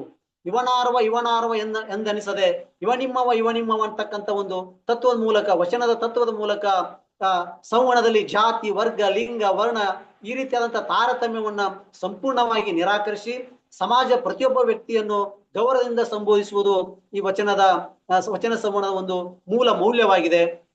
ಅದೇ ರೀತಿಯಾಗಿ ಮೂಢನಂಬಿಕೆಗಳನ್ನು ಕೂಡಾಗಿ ಒಪ್ಪದೆ ಅವುಗಳನ್ನು ಪ್ರಶ್ನಿಸುವ ಮನೋಭಾವವನ್ನು ಬೆಳೆಸುವುದು. ಕಲ್ಲ ನಾಗರ ಕಂಡರೆ ಹಾಲನೇರೆ ಎಂಬರು, ದಿಡನಾಗರ ಕಂಡರೆ ಕೊಲ್ಲೆಂಬುವರಯ್ಯ ಅಂತಕ್ಕಂಥ ಈ ಇಂಥ ವಚನ ಸಾಲುಗಳ ಮೂಲಕ ನಮ್ಮ ಬಸವಾದಿ ಶರಣರು ಸಮಾಜದ ಆಚರಣೆಗಳಲ್ಲಿದ್ದ ಈ ದ್ವಂದ್ವಗಳನ್ನ, ಅಂಧಶ್ರದ್ಧೆಗಳನ್ನ, ಕಂದಾಚಾರನ ತಾರ್ಕಿಕವಾಗಿ ವಿರೋಧಿಸಲಿಕ್ಕೆ ಮತ್ತು ವೈಚಾರಿಕ ಪ್ರಜ್ಞೆ ಬೆಳೆಸಲಿಕ್ಕೆ, ಸತ್ಯವನ್ನು ಮುಚ್ಚುಮರೆ ಇಲ್ಲದೆ ನೇರವಾಗಿ ಹೇಳುವ ಧೈರ್ಯ ಮತ್ತು ಸಾಹಸವನ್ನ ಈ ವಚನಗಳ ಮೂಲಕ ಅವರು ಪ್ರತಿಪಾದಿಸಿದ್ರಿಂದ ಇವು ಎಲ್ಲಿಲ್ಲದ ಒಂದು ನಮ್ಮ ವಚನ ಸಂವಹನದ ಮೌಲ್ಯಗಳೆಂದು ನಾವಿವತ್ತು ಪರಿಗಣಿಸಲಾಗುತ್ತದೆ. ಅದೇ ರೀತಿ ಅಧಿಕಾರ, ಸಂಪತ್ತು ಮತ್ತು ಜ್ಞಾನದ ಮದದಿಂದ ಸಂವಹನ ನಡೆಸಬಾರದು ಎಂಬುದು ಏನಪ್ಪಾ ಅಂತಂದ್ರೆ ನಮ್ಮ ಬಸವಾದಿ ಶರಣರ ಒಂದು ಬದುಕಿನಿಂದ ನಾವು ತಿಳಿಬಹುದಾಗಿದೆ. ಅದಕ್ಕೆ ನಮ್ಮ ಬಸವಣ್ಣವರು ಹೇಳ್ತಾರೆ, ಎನಗಿಂತ ಕಿರಿಯರಿಲ್ಲ, ಶಿವಭಕ್ತರಿಗಿಂತ ಹಿರಿಯರಿಲ್ಲ ಎಂಬ ತತ್ವವನ್ನ ಇವತ್ತೇನೋ ಬಸವಣ್ಣವರು ತಮ್ಮ ಮಾತು ಪ್ರತಿಯೊಬ್ಬ ಸಂವಹನಕಾರನಿಗೆ ಇದು ಇರಬೇಕಾದಂತ ಒಂದು ಮೂಲಭೂತವಾದಂತ ನಿಯಮವಾಗಿರುತ್ತೆ. ಸೊ ಅದೇ ರೀತಿಯಾಗಿ ನಮ್ಮ ಪ್ರತಿಯೊಬ್ಬ ಸಂವಹನಕಾರ ನಾನು ಎಂಬ ಅಹಂಕಾರವನ್ನು ಅಳಿಸಿ ಹಾಕಿದಾಗ ಪರಿಣಾಮಕಾರಿ ಸಂವಹನ ಸಾಧ್ಯವಾಗುತ್ತದೆ ಅನ್ನೋದನ್ನ ಈ ಬಸವಾದಿ ಶರಣರ ಧೋರಣೆ ಮತ್ತು ವ್ಯಕ್ತಿದಿಂದ ತಿಳಿಯಬಹುದಾಗಿದೆ. ಇನ್ನು ಸಕಾರಾತ್ಮಕ ಟೀಕೆ ಮತ್ತು ಆತ್ಮಾವಲೋಕನ ಏನಪ್ಪಾ ಅಂತಂದ್ರೆ ಇದು ನಮ್ಮ ವಚನ ಸಂವಹನದ ಪ್ರಮುಖ ಮೌಲ್ಯ. ಮತ್ತೊಬ್ಬರನ್ನು ದೂಷಿಸುವುದಕ್ಕಿಂತ ತನ್ನನ್ನು ತಾನು ತಿದ್ದಿಕೊಳ್ಳುವುದು. ಅದಕ್ಕೆ ಹೇಳ್ತಾರೆ, ಲೋಕದ ಡೊಂಕಿ ನೀವೇಕೆ ತಿದ್ದುವಿರಿ, ನಿಮ್ಮ ತನವ ಸಂತೈಸಿಕೊಳ್ಳಿ, ನಿಮ್ಮ ಮನವ ಸಂತೈಸಿಕೊಳ್ಳಿ, ನೆರಮನೆಯ ದುಃಖ ಕೇಳುವವರ ಮೆಚ್ಚ ಕೂಡಲ ಸಂಗಮ ದೇವ ಅಂತ. ಈ ರೀತಿಯಾದಂತ ಈ ವಚನ ಸಂವಹನದ ಮೌಲ್ಯಗಳನ್ನ ನಮಗೇಂತಂದ್ರೆ ಸಾಕಷ್ಟು ನಮಗೆ ಈ ಶರಣರು ಕಟ್ಟಿಕೊಟ್ಟಿದ್ದಾರೆ ಅನ್ನೋದನ್ನ ಇವನ್ನೆಲ್ಲ ತಿಳ್ಕೊಬೇಕಾಗಿದೆ. ಇನ್ನು ನಮ್ಮ ವಚನಕಾರದಲ್ಲಿ ತಿಳ್ಕೊಳ್ಬೇಕಾದಂತ ಇನ್ನೊಂದು ಪ್ರಮುಖವಾದಂತ ಸಂವಹನದ ಒಂದು ಕಲೆ ಏನಂತಂದ್ರೆ ಪ್ರಶ್ನಿಸುವ ಶೈಲಿ. ನಮ್ಮ ಬಸವಾದಿ ಶರಣರು ಹೇಗೆ ಪ್ರಶ್ನಿಸುತ್ತಿದ್ರು ಧೈರ್ಯದಿಂದ ಅನ್ನೋದನ್ನ ಅದು ಇವತ್ತು ನಾವು ಪ್ರಸ್ತುತವಾಗಿ ತಿಳ್ಕೊಬೇಕಾಗಿದೆ. ವಚನಕಾರರು ಪ್ರಶ್ನಿಸುವ ಶೈಲಿ ಇಂದಿನ ಸಂವಹನ ಮಾಧ್ಯಮಕ್ಕೆ ಅತ್ಯಂತ ಪ್ರಸ್ತುತ ಮತ್ತು ಅತ್ಯಗತ್ಯವಾಗಿದೆ. ಇಂದಿನ ಮಾಧ್ಯಮ ರಂಗವು ಎದುರಿಸುತ್ತಿರುವ ರಾಜಕೀಯ ಒತ್ತಡ, ಪಕ್ಷಪಾತ ಮತ್ತು ಸತ್ಯವನ್ನು ಮುಚ್ಚಿಡುವ ಪ್ರವೃತ್ತಿಗೆ ಶರಣರ ನಿರ್ಭೀತ ಮತ್ತು ತಾರ್ಕಿಕ ಪ್ರಶ್ನಿಸುವ ಶೈಲಿಯೇ ನೇರ ಪರಿಹಾರವೆಂದು ನಾವು ಇವತ್ತು ಹೇಳಬಹುದಾಗಿದೆ. ಶರಣರು ಅಂದಿನ ರಾಜಪ್ರಭುತ್ವ, ಬಿಜ್ಜಳ ರಾಜನ ಅಧಿಕಾರ ಮತ್ತು ಪುರೋಹಿತ ಶಾಹಿತ್ವವನ್ನು ಯಾವುದೇ ಮುಲಾಜಿಲ್ಲದೆ ತಮ್ಮ ತಪ್ಪುಗಳನ್ನು ನೇರವಾಗಿ ಪ್ರಶ್ನಿಸಿದರು. ಇಂದಿನ ಕಾರ್ಪೊರೇಟ್ ಸಂಸ್ಥೆಗಳು ರಾಜಕೀಯ ನಾಯಕರಿಗೆ ಹೆದರಿ ಕೈಗೊಂಬೆ ಆಗುವ ಬದಲು ಹಾಗೂ ಮಾಧ್ಯಮಗಳು ಯಾರದೇ ಹಂಗಿಲ್ಲದೆ ಸಾರ್ವಜನಿಕರ ಪರವಾಗಿ ಅಧಿಕಾರದಲ್ಲಿದ್ದುವವರನ್ನು ನಿರ್ಭೀತವಾಗಿ ಪ್ರಶ್ನಿಸಲು ನಮಗೆ ವಚನಕಾರರು ಕಲ್ಪಿಸಿಕೊಟ್ಟಿದ್ದನ್ನು ಅನ್ವಯಿಸಿಕೊಳ್ಳಬೇಕಾಗಿದೆ. ಅಂದಿನ ಶರಣರ ಪ್ರಶ್ನೆಗಳು ಕೇವಲ ಭಾವನಾತ್ಮಕವಾಗಿರಲಿಲ್ಲ, ಅವು ಅತ್ಯಂತ ತಾರ್ಕಿಕವಾಗಿದ್ದು. ಉದಾಹರಣೆಗೆ, ಕಳ್ಳನಾಗರ ಕಂಡರೆ ಹಾಲಣ್ಯರೆಂಬುವರು, ದಿಡನಾಗರ ಕಂಡರೆ ಕೊಲ್ಲೆಂಬುವರಯ್ಯ. ಇಂಥ ಪ್ರಶ್ನೆಗಳಿಗೆ ಸಮಾಜದ ದ್ವಂದ್ವ ನೀತಿಯನ್ನು ತಾರ್ಕಿಕವಾಗಿ ಏನಪ್ಪಾ ಅಂತಂದ್ರೆ ನಾವು ಪ್ರಶ್ನಿಸಬಹುದಾಗಿದೆ. ಇಂದಿನ ಮಾಧ್ಯಮ ಸಮಾಜದ ತಪ್ಪುಗಳನ್ನು ಪ್ರಶ್ನಿಸುವಾಗ ಭಾವನಾತ್ಮಕ ಪ್ರಚೋದನೆಗೆ ನೀಡದೆ ತಾರ್ಕಿಕ ಮತ್ತು ಸಾಕ್ಷ್ಯ ಆಧಾರಿತ ಪ್ರಶ್ನೆಗಳನ್ನು ಕೇಳುವುದನ್ನು ರೂಢಿಸಿಕೊಳ್ಳಬೇಕಾಗಿದೆ. ಇನ್ನು ಸಾಮಾಜಿಕ ನ್ಯಾಯದ ಪರವಾಗಿ ನಮ್ಮ ಏನು ಸೋಷಿಯಲ್ ಜಸ್ಟಿಸ್ ಅಂತ ಏನ್ ಕರಿತಾ ಇದ್ವಿ, ಅದಕ್ಕೆ ನಮ್ಮ ಶರಣರು ಹೇಗೆ ಧ್ವನಿ ಎತ್ತಿದ್ರು, ಪ್ರಶ್ನಿಸ್ತಿದ್ರು ಅಂದ್ರೆ, ಅಂದಿನ ಶರಣರು ತಮ್ಮ ಸ್ವಾರ್ಥಕ್ಕಾಗಿ ಯಾವುದೇ ಕಾರಣಕ್ಕೂ ಪ್ರಶ್ನೆ ಮಾಡಲಿಲ್ಲ. ಸಮಾಜದ ಕೆಳಸ್ತರದ ಜನರ, ಮಹಿಳೆಯರ ಮತ್ತು ಶೋಷಿತರ ಹಕ್ಕುಗಳಿಗಾಗಿ ಧ್ವನಿ ಎತ್ತುತ್ತಿದ್ದರು. ಪ್ರಸಕ್ತ ಮಾಧ್ಯಮಗಳು ಕೇವಲ ಅಧಿಕಾರಸ್ಥರು, ಸೆಲೆಬ್ರಿಟಿ ಮತ್ತು ಶ್ರೀಮಂತ ವರ್ಗದ ವಿಷಯಗಳನ್ನೇ ದೊಡ್ಡದಾಗಿ ತೋರಿಸುತ್ತಿವೆ. ವಚನಕಾರರಂತೆ ಸಮಾಜದ ಕಟ್ಟಕಡೆಯ ವ್ಯಕ್ತಿಯ ಪರವಾಗಿ ನಿಂತು ಸರ್ಕಾರವನ್ನು ಪ್ರಶ್ನಿಸುವ ಜವಾಬ್ದಾರಿ ಹೊರಬೇಕಾಗಿದ್ದು ನಮ್ಮ ವಚನ ಸಂವಹನದಿಂದ, ಶರಣರ ಪ್ರಶ್ನಿಸುವ ಶೈಲಿಯಿಂದ ನಾವು ಇವತ್ತು ತಿಳಿಯಬಹುದಾಗಿದೆ. ಅಂದಿನ ಶರಣರು ಬೇರೆಯವರನ್ನು ಪ್ರಶ್ನಿಸುವ ಮುನ್ನ ತಮ್ಮನ್ನು ತಾವು ಕಟ್ಟುನಿಟ್ಟಾಗಿ ಪರೀಕ್ಷಿಸಿಕೊಳ್ತಿದ್ರು. ಅನ್ಯರ ದೋಷವನ್ನು ಅರಿಸುವ ಮುನ್ನ ತನ್ನ ದೋಷವನ್ನು ಅರಿಸಿಕೊಂಬುದು ಎಂಬುದು ಅವರ ನಿಯಮವಾಗಿತ್ತು. ಇಂದಿನ ಮಾಧ್ಯಮಗಳು ಇತರ ತಪ್ಪುಗಳನ್ನು ಹುಡುಕುವ ಧಾವಂತದಲ್ಲಿ ತಮ್ಮ ನೈತಿಕತೆಯನ್ನು, ಇನ್ನೂ ಮೀಡಿಯಾ ಎಥಿಕ್ಸ್ ಅಂತ ಕರಿತಾ ಇದೀವಿ, ಅವನ್ನೆಲ್ಲವನ್ನ ವಾಲೆಟ್ ಮಾಡ್ತಕ್ಕಂಥದ್ದನ್ನ ನಾವು ವಚನಕಾರರ ಒಂದು ಈ ಎಥಿಕ್ಸ್ ಗಳನ್ನ, ಈ ಸಂವಹನದ ನೀತಿ ಸಂಹಿತೆಗಳನ್ನ ನಾವು ಪಾಲಿಸಬಹುದಾಗಿದೆ. ಇನ್ನು ಆಧುನಿಕ ಮಾಧ್ಯಮಗಳಲ್ಲಿ ವಚನಗಳನ್ನ ಹೇಗೆ ಅಳವಡಿಸಿಕೊಳ್ಳುವುದು ಅನ್ನೋದನ್ನ, 12ನೇ ಶತಮಾನದ ವಚನಗಳನ್ನು ಇಂದಿನ ಆಧುನಿಕ ಮಾಧ್ಯಮಗಳಲ್ಲಿ ಅಳವಡಿಸುವುದು ಅತ್ಯಗತ್ಯವಾಗಿದೆ. ವಚನಗಳ ಸರಳತೆ, ವೈಚಾರಿಕತೆ ಮತ್ತು ಸಾರ್ವತ್ರಿಕ ಮೌಲ್ಯಗಳನ್ನು ಇಂದಿನ ತಂತ್ರಜ್ಞಾನಕ್ಕೆ ಒಗ್ಗುವಂತೆ ಪ್ರಸ್ತುತಪಡಿಸಬೇಕಾಗಿದೆ. ಉದಾಹರಣೆಗೆ, ಸಾಮಾಜಿಕ ಮಾಧ್ಯಮಗಳಲ್ಲಿ ಕಿರು ಸಂದೇಶಗಳನ್ನಾಗಿ, ಏನೋ micro content for social media ಅಂತ ಕರಿತಾ ಇದ್ವಿ, ಆ ರೀತಿ ವಚನಗಳನ್ನು ಪ್ರಕಟಿಸುವುದು, ವಚನಗಳ ಪ್ರಮುಖ ಸಾಲುಗಳನ್ನು ಇಂದಿನ ಪೀಳಿಗೆಗೆ ಹಿನ್ನೆಲೆ ಸಂಗೀತ ಮತ್ತು ಆಕರ್ಷಕ ದೃಶ್ಯಗಳೊಂದಿಗೆ 15-30 ಸೆಕೆಂಡ್ಗಳ ರೀಲ್ಸ್ ಮತ್ತು ವಿಡಿಯೋಗಳಾಗಿಸಿ ಅವನ್ನ ನಮಗೆ ಸಾಮಾಜಿಕ ಮಾಧ್ಯಮಗಳು ಹಂಚಿಕೊಳ್ಳುವುದು, ಪ್ರತಿದಿನ ಬೆಳಗ್ಗೆ ಪ್ರೇರಣೆ ನೀಡುವಂತಕ್ಕಂಥ ಡೈಲಿ ಕೋಟ್ಸ್ ಗಳನ್ನ, ವಚನಗಳ ಸಾರಾಂಶಗಳನ್ನ ಸುಂದರವಾಗಿ ಗ್ರಾಫಿಕ್ಸ್ ಗಳನ್ನ ಬಳಸಿ ಸಾಮಾಜಿಕ ಮಾಧ್ಯಮಗಳಲ್ಲಿ ಹಂಚಿಕೊಳ್ಳತಕ್ಕಂಥ ಪದ್ಧತಿಯನ್ನು ಅನುಸರಿಸುವುದು, ಮತ್ತು ಕೇವಲ ವಚನಗಳನ್ನು ಓದುವುದಕ್ಕಷ್ಟೇ ಸೀಮಿತಗೊಳಿಸದೆ ಆ ವಚನದ ಹಿನ್ನೆಲೆ ಮತ್ತು ಇಂದಿನ ಸಾಮಾಜಿಕ ಬದುಕಿಗೆ ಹೇಗೆ ಹೊಂದಿಕೆ ಆಗುತ್ತದೆ ಎಂಬುದನ್ನ ವಿವರಿಸುವ ವಚನ ಬದುಕು ಅಂತ ಏನ್ ಕರಿತಾ ಇದ್ದೀವಿ, ಮಾದರಿಯ ಸರಣಿಗಳನ್ನ ಆರಂಭಿಸಿ ವಚನಗಳ ಮೂಲ ದೇಹಕ್ಕೆ ಯಾವುದೇ ಧಕ್ಕೆ ಆಗದಂತೆ ಇಂದಿನ ಪೀಳಿಗೆಗೆ ಇಷ್ಟವಾಗುವಂತ ಸಂಗೀತ ಶೈಲಿಯಲ್ಲಿ ಅವನ್ನ ಅಳವಡಿಸಿ ವಚನಗಳನ್ನ ಇವತ್ತು ಜನಸಾಮಾನ್ಯಕರಣಗೊಳಿಸಿದ್ರೆ ಮತ್ತಷ್ಟು ನಮ್ಮ ವಚನ ಸಂವಹನ ಮತ್ತಷ್ಟು ಏನಪ್ಪಾ ಅಂದ್ರೆ ಪ್ರಭಾವ ಆಗ್ಲಿಕ್ಕೆ ಸಾಧ್ಯ ಆಗುತ್ತೆ. ಇನ್ನು ಶರಣರ ಬದುಕು ಮತ್ತು ವಚನ ಸಂದೇಶಗಳನ್ನು ಕಾರ್ಟೂನ್ ಮತ್ತು 3D ಅನಿಮೇಷನ್ಗಳ ಮೂಲಕ ಸಣ್ಣ ಸಣ್ಣ ಕಥೆಗಳನ್ನಾಗಿಸಿ ಮಕ್ಕಳಿಗಾಗಿ ಪ್ರಸಾರಗೊಳಿಸುವುದು, ಅನುಭವ ಮಂಟಪದ ಚರ್ಚೆಗಳನ್ನು ಮತ್ತು ಕಾಯಕ ತತ್ವವನ್ನು ಆಧರಿಸಿದ ಕ್ವಿಜ್ ಮತ್ತು ಏನು ಚರ್ಚಾ ಸ್ಪರ್ಧೆಗಳನ್ನಿರ್ತಾವಲ್ಲ ಅವನ್ನೆಲ್ಲ ಆಯೋಜಿಸೋದ್ರ ಮುಖಾಂತರ ಮತ್ತಷ್ಟು ವಚನ ಸಂವಹನ ಅಂತಂದ್ರೆ ಮಕ್ಕಳ ಹತ್ತಿರ ಆಗ್ಲಿಕ್ಕೆ, ಮಕ್ಕಳ ಮೇಲೆ ಪ್ರಭಾವ ಬೀರಲಿಕ್ಕೆ ಸಾಧ್ಯ ಆಗುತ್ತೆ.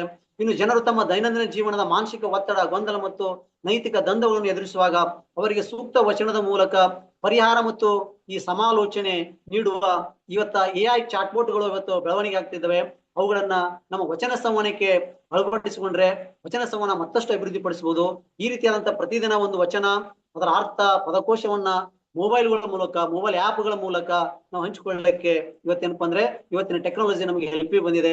ಅನುಭವ ಮಂಟಪದಲ್ಲಿ ನಡೆದ ಕ್ರಾಂತಿಕಾರಿ ಚರ್ಚೆಗಳಾಗಿರ್ಲಿ, ಶರಣರ ಜೀವನ ಸಂಘರ್ಷಗಳಾಗಿರ್ಲಿ, ಇಂದಿನ ಅಂತಾರಾಷ್ಟ್ರೀಯ ಮಟ್ಟದ ವೆಬ್ ಸರಣಿಗಳ ಎಂತಂದ್ರೆ ಈ ಕಾರ್ಯಕ್ರಮಗಳಾಗಿರ್ಲಿ, ಇವೆಲ್ಲವೂ ಜಾಗತಿಕ ಮಟ್ಟಕ್ಕೆ ನಾವು ವಚನ ಸಾಹಿತ್ಯವನ್ನ ಪರಿಚಯಿಸಲಿಕ್ಕೆ, ಅವನ್ನ ಅಲ್ಲಿ ಪರಿಣಾಮ ಬೀಳಿಸಲಿಕ್ಕೆ ಸಾಧ್ಯ ಆಗುತ್ತೆ. ಈ ರೀತಿಯಾದಂತಹ ತಂತ್ರಗಳಿಂದ ನಾವು ವಚನಗಳನ್ನ ಕೇವಲ ಪುಸ್ತಕಗಳಲ್ಲಿ ಅದನ್ನ ಉಳಿಸಿಕೊಳ್ಳಾರದೆ ಅವನು ಡಿಜಿಟಲ್ ಮಾಧ್ಯಮದ ಒಂದು ಭಾಗವಾಗಿಸಿದಾಗ ಆ ಒಂದು ಏನಪ್ಪಾ ಅಂದ್ರೆ ಇವತ್ತು ನಾವು ಈ ವಚನ ಸಂವಹನದ ಮೂಲಕ ಗ್ಲೋಬಲ್ ಕಮ್ಯುನಿಕೇಶನ್ ಅನ್ನ, ಗ್ಲೋಬಲೈಸೇಷನ್ ದಲ್ಲಿ ನಾವು ವಚನ ಸಂವಹನವನ್ನ ಮತ್ತಷ್ಟು ನಾವು ಅಂತಂದ್ರೆ ಬೆಳವಣಿಗೆ ಆಗ್ಲಿಕ್ಕೆ ಸಾಧ್ಯ ಆಗುತ್ತದೆ ಅನ್ನೋದನ್ನ ನಮಗೆ ಏನಪ್ಪಾ ಅಂತಂದ್ರೆ ಸಾಧ್ಯ ಆಗುತ್ತೆ. ಈ ರೀತಿಯಾದಂತ ಇನ್ನೂ ಸಾಕಷ್ಟು ವಚನ ಸಂವಹನಗಳನ್ನ ನಾವು ಕಡ್ಡಾಯಗೊಳಿಸಬೇಕಾಗಿದೆ. ಟೈಮ್ ಆಗಿ ಬಂದಿದೆ. ಸೊ ಮಾರಲ್ ಎಜುಕೇಶನ್ ಆಗಿರ್ಲಿ, UPSC ಮತ್ತು KPSC ಗಳಲ್ಲಿ ನಮ್ಮ ವಚನ ಸಂವಹನಗಳನ್ನು ಮಾಡೋದಾಗ್ಲಿ, OTT ಪ್ಲಾಟ್ಫಾರ್ಮ್ ಗಳಲ್ಲಿ ನಮ್ಮ ಸಂವಹನಗಳನ್ನು ಇದು ಮಾಡೋದಾಗ್ಲಿ, ಇವತ್ತು ಜಾಹೀರಾತು ಮಾಧ್ಯಮ ಬರ್ತಾ ಇದೆ, ಸಿನಿಮಾ ಥಿಯೇಟರ್ ಬರುತ್ತೆ, ಅವೆಲ್ಲವನ್ನ ಆರಂಭಿಸಕ್ಕಿಂತ ಮುಂಚೆ ಈ ವಚನಗಳನ್ನ ಅಲ್ಲಿ ಹಾಡುವಂತೆ ಒಂದು ರೂಲ್ಸ್ ಅಂತಂದ್ರೆ, ಮತ್ತು ಸರ್ಕಾರಿ ಕಚೇರಿಗಳಲ್ಲಿ ಸಂಪೂರ್ಣವಾಗಿ ವಚನ ಭಾಷೆವನ್ನ, ವಚನ ಸಾಹಿತ್ಯವನ್ನ ಅಳವಡಿಸಕ್ಕಂತ ಈ ರೀತಿಯಾದಂತ ಒಂದು ಕಟ್ಟುಪಾಡುಗಳನ್ನ, ಈ ರೀತಿಯಾದಂತಹ ನೀತಿ ನಿಯಮಗಳನ್ನು ಜಾರಿಗೆ ತಂದ್ರೆ ಮತ್ತಷ್ಟು ವಚನ ಸಂವಹನ ಇವತ್ತು ಜನಸಾಮಾನ್ಯರಿಗೆ ಹತ್ತಿರ ಆಗ್ಲಿಕ್ಕೆ ಸಾಧ್ಯ ಆಗುತ್ತದೆ ಅಂತ ಆಶಿಸಿ, ಇವತ್ತಿನ ಸಂವಹನ ಮಾಧ್ಯಮವಾಗಿ ವಚನಗಳು ಎಂಬ ಒಂದು ಶೀರ್ಷಿಕೆ ಅಡಿಯಲ್ಲಿ ನನಗೆ ಮಾತನಾಡಲಿಕ್ಕೆ ಅವಕಾಶ ಕೊಟ್ಟಂತ ಎಲ್ಲ ವೇದಿಕೆಯವರಿಗೆ, ಸಂಯೋಜಕರಿಗೆ ನನ್ನ ಅನಂತ ಕೃತಜ್ಞತೆಗಳನ್ನ, ವಂದನೆಗಳನ್ನ ಸಲ್ಲಿಸಿ, ನನ್ನಲ್ಲಿ ಏನಾದರೂ ತಪ್ಪು ದೋಷಗಳಿದ್ರೆ ದಯವಿಟ್ಟು ತಿದ್ದಿ ನನ್ನ ಕೊಟ್ಟ ಅವಕಾಶಕ್ಕಾಗಿ ಅನಂತ ಧನ್ಯವಾದ ಹೇಳಿಸಿ ನನ್ನ ಒಂದು ಈ ಉಪನ್ಯಾಸಕ್ಕೆ ವಿರಾಮ ನೀಡುತ್ತೇನೆ. ಎಲ್ಲರಿಗೂ ಶರಣಾರ್ಥಿಗಳು. ಶರಣಾರ್ಥಿಗಳು ಸರ್. ವಚನಗಳು ಕೇವಲ ಸಾಹಿತ್ಯದ ಅಭಿವ್ಯಕ್ತಿಯಲ್ಲ, ಅವು ಸಮಾಜದೊಂದಿಗೆ ಸಂವಾದ ನಡೆಸಿದ ಶಕ್ತಿಯುತ ಮಾಧ್ಯಮ ಎಂಬುವುದನ್ನು ಇಂದಿನ ವಿಚಾರ ಮಂಥನದ ಮೂಲಕ ಅತ್ಯಂತ ಸರಳವಾಗಿ ಮತ್ತು ಪರಿಣಾಮಕಾರಿಯಾಗಿ ತಿಳಿಸಿಕೊಟ್ಟಿದ್ದೀರಿ ಸರ್. ವಚನಗಳ ಭಾಷೆ, ವಿಚಾರ, ಸಾಮಾಜಿಕ ಕಾಳಜಿ ಹಾಗೂ ಇಂದಿನ ಸಂವಹನ ಮಾಧ್ಯಮಗಳೊಂದಿಗೆ ಅದರ ಸಂಬಂಧವನ್ನು ಸುಂದರವಾಗಿ ಪರಿಚಯಿಸಿದ್ದಕ್ಕೆ ನಿಮಗೆ ಹೃದಯಪೂರ್ವಕ ಕೃತಜ್ಞತೆಗಳನ್ನು ಸಲ್ಲಿಸುತ್ತಿದ್ದೇನೆ ಸರ್. ಧನ್ಯವಾದಗಳು ಸರ್. ಶರಣ ಬಂಧುಗಳೇ, ಅಭಿಪ್ರಾಯ, ಅನಿಸಿಕೆ ಹಂಚಿಕೊಳ್ಳುವ ಸಮಯ. ಮಾತನಾಡುವವರು 1 ನಿಮಿಷಗಳ ಕಾಲ ತಾವು ತಮ್ಮ ಅನಿಸಿಕೆಯನ್ನು ಹಂಚಿಕೊಳ್ಳಿ.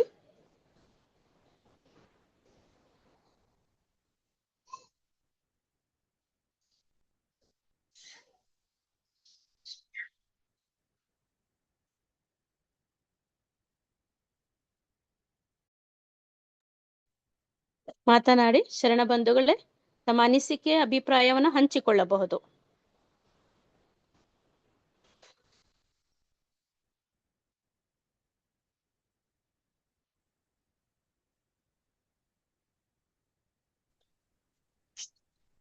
ನಮಸ್ಕಾರ ಸರ್.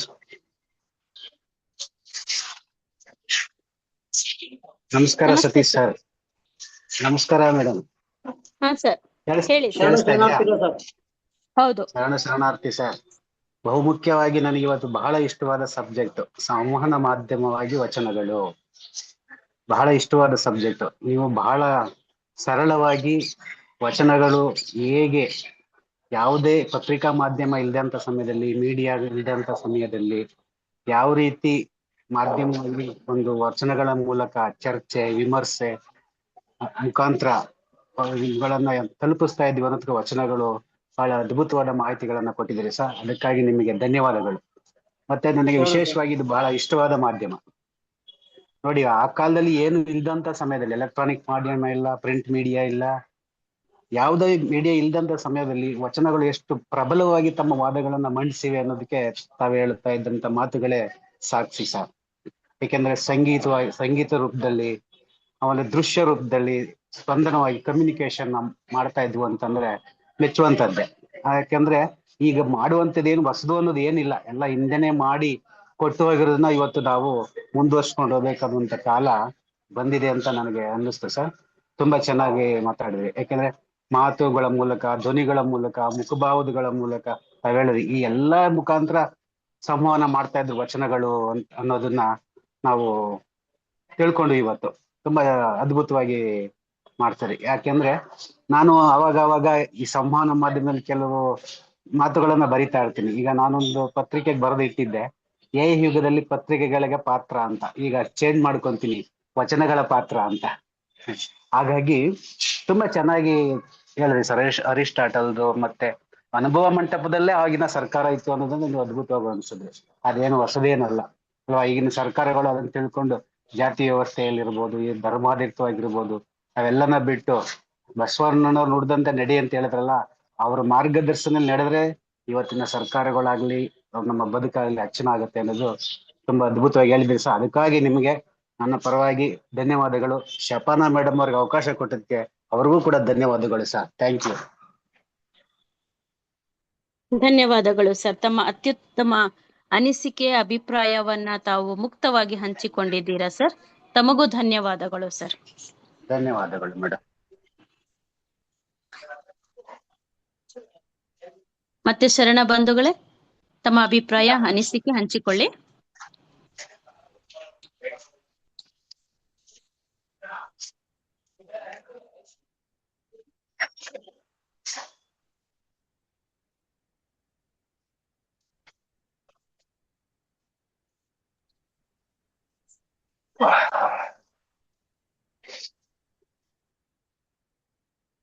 ಮತ್ತೆ ಯಾರಾದ್ರೂ ಇದ್ದೀರಾ ಶರಣ ಬಂಧುಗಳೇ?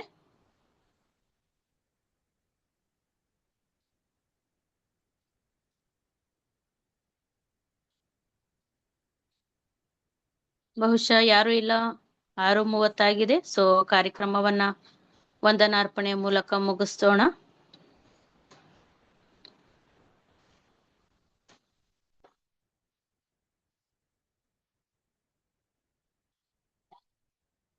ಮತ್ತೆ ಯಾರು ಇಲ್ವಾ? ಓಕೆ. ಶರಣ ಬಂಧುಗಳೇ, ಇಂದಿನ ಕಾರ್ಯಕ್ರಮಕ್ಕೆ ತಮ್ಮ ಅಮೂಲ್ಯ ಸಮಯವನ್ನ ಮೀಸಲಿಟ್ಟು ಹಲೋ ಶಿವಕುಮಾರ್ ಸರ್. ಇದ್ದೀನಿ ಮೇಡಮ್. ಎಸ್ ಸರ್, ಮಾತಾಡಿ ಸರ್. ಮೊದಲನೇದಾಗಿ ಸತೀಶ್ ಕಟ್ಟಿಗೆ ಅವ್ರಿಗೆ ವಿಶೇಷವಾದಂತ ಅಭಿನಂದನೆಗಳು ಮೇಡಮ್. ಹಲೋ. ಎಸ್ ಸರ್, ಕೇಳಿಸ್ತಾ ಇದೆ, ಮಾತಾಡಿ. ಇವತ್ತಿನ ವಿಷಯ ಈಗಾಗಲೇ ಒಬ್ರು ಮಾತಾಡಿದ್ರು, ನಾನು ಎಲ್ಲೋ ಗಾಡಿ ಓಡಿಸ್ಕೊಂಡು ಬರ್ತಾ ಇದ್ದೆ.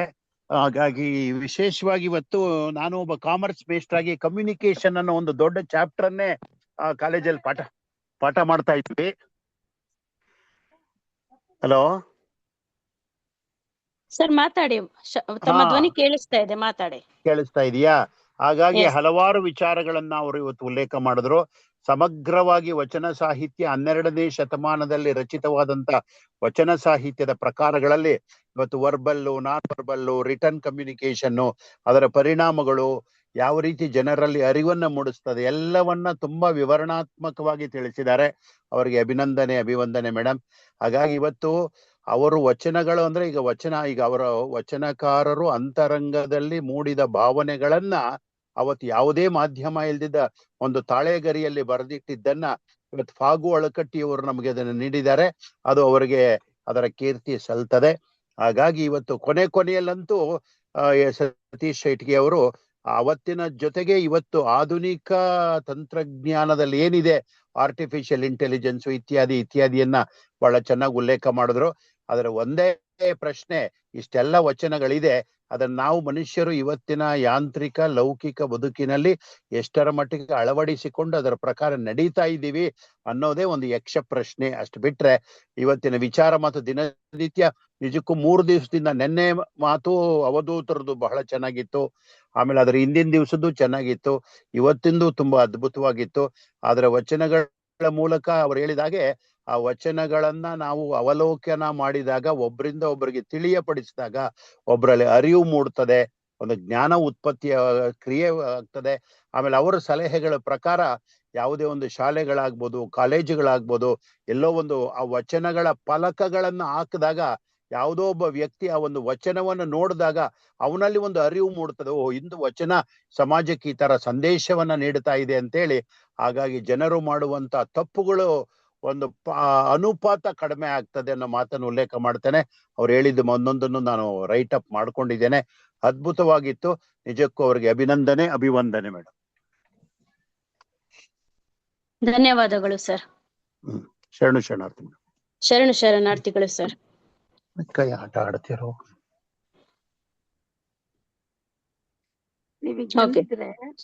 ಶರಣ ಬಂಧುಗಳೇ, ಎಸ್ ಮತ್ತೆ ಯಾರಾದ್ರೂ ಮಾತನಾಡುವವರು?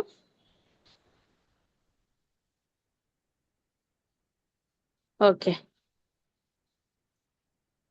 ಶರಣ ಬಂಧುಗಳೇ, ಇವತ್ತಿನ ನಮ್ಮ ಈ ಕಾರ್ಯಕ್ರಮಕ್ಕೆ ತಮ್ಮ ಅಮೂಲ್ಯ ಸಮಯವನ್ನ ಮೀಸಲಿಟ್ಟು ಸಂವಹನ ಮಾಧ್ಯಮವಾಗಿ ವಚನಗಳು ಎಂಬ ವಿಷಯದ ಕುರಿತು ಅರ್ಥಪೂರ್ಣವಾಗಿ ಮಾತನಾಡಿದ ಡಾಕ್ಟರ್ ಸತೀಶ್ ಇಟಗಿ ಸರ್ ಅವರು ತಮ್ಮ ಅನುಭವ ಮತ್ತು ವಿಚಾರಗಳನ್ನು ನಮ್ಮೊಂದಿಗೆ ಹಂಚಿಕೊಂಡು ವಚನಗಳ ಮಹತ್ವವನ್ನು ಮತ್ತಷ್ಟು ಅರ್ಥೈಸಿಕೊಟ್ಟಿದ್ದಾರೆ ಸರ್ ಅವರು. ತಮ್ಮ ಜ್ಞಾನವನ್ನು ನಮ್ಮೊಂದಿಗೆ ಹಂಚಿಕೊಂಡ ಈ ಜ್ಞಾನ ದಾಸೋಹಕ್ಕೆ ನಾವು ಸದಾ ಋಣಿಯಾಗಿರುತ್ತೇವೆ ಸರ್ ತಮಗೆ ಎಂದು ತಿಳಿಸುತ್ತಾ ನಮ್ಮೆಲ್ಲರ ಪರವಾಗಿ ಸರ್ ಅವರಿಗೆ ಹೃದಯಪೂರ್ವಕ ಧನ್ಯವಾದಗಳನ್ನ ಅರ್ಪಿಸುತ್ತಿದ್ದೇನೆ. ಹಾಗೆಯೇ ಶರಣಾರ್ಥಿಗಳು ಸರ್. ಹಾಗೆಯೇ ಈ ಕಾರ್ಯಕ್ರಮದ ಯಶಸ್ವಿಗೆ ಸಹಕರಿಸಿದ ಎಲ್ಲಾ ಸಂಯೋಜಕರಿಗೆ, ವಿಶೇಷವಾಗಿ ಶ್ರೀಮತಿ ಲಕ್ಷ್ಮೀದೇವಿ ಮೇಡಮ್ ಹಾಗೂ ಗಿರೀಶ್ ಸರ್ ಅವರಿಗೆ ಹೃದಯಪೂರ್ವಕ ಧನ್ಯವಾದಗಳು. ಮತ್ತೆ ಆನ್ಲೈನ್ ವಿಚಾರ ಮಂಥನ ಕಾರ್ಯಕ್ರಮವನ್ನು ಜಂಟಿಯಾಗಿ ಆಯೋಜಿಸಿ ಯಶಸ್ವಿಗೆ ಶ್ರಮಿಸಿದ ಎಲ್ಲಾ ಸಹಯೋಗಿ ಸಂಸ್ಥೆಗಳ ಪದಾಧಿಕಾರಿಗಳಿಗೂ, ಜೊತೆಗೆ ಅಧ್ಯಕ್ಷರಾದ ಡಾಕ್ಟರ್ ಶೀಲಾದೇವಿ ಎಸ್ ಮಳಿಮಠ ಮೇಡಮ್ ಅವರಿಗೂ ಹಾಗೂ ಪ್ರತ್ಯಕ್ಷ ಪರೋಕ್ಷವಾಗಿ ತಾಂತ್ರಿಕವಾಗಿ ನಿರಂತರವಾಗಿ ಸಂಪೂರ್ಣ ಸಹಕಾರವನ್ನು ನೀಡುತ್ತಿರುವ ಡಾಕ್ಟರ್ ವಿಜಯ್ ಕುಮಾರ್ ಕಮ್ಮಾರ್ ಸರ್ ಅವರಿಗೂ ಹೃದಯಪೂರ್ವಕ ಧನ್ಯವಾದಗಳನ್ನ ಅರ್ಪಿಸುತ್ತಿದ್ದೇನೆ. ಹಾಗೆಯೇ ಪ್ರತಿದಿನವೂ ಸಮಯವನ್ನ ಮೀಸಲಿಟ್ಟು ಈ ಶರಣಯಾನದಲ್ಲಿ ಭಾಗವಹಿಸುತ್ತಿರುವ ಶರಣ ಬಂಧುಗಳಿಗೆ, ಸಾಹಿತ್ಯ ಆಸಕ್ತರಿಗೆ, ಸಂಶೋಧಕರಿಗೆ, ಅಧ್ಯಾಪಕರಿಗೆ ಹಾಗೂ ವಿದ್ಯಾರ್ಥಿ ಬಳಗಕ್ಕೆ ನನ್ನ ಹೃದಯಪೂರ್ವಕ ಕೃತಜ್ಞತೆಗಳು.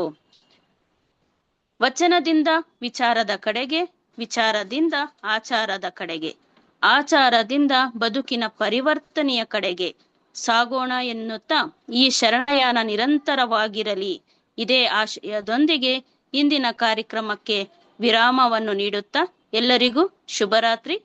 ಶರಣಾರ್ಥಿಗಳು.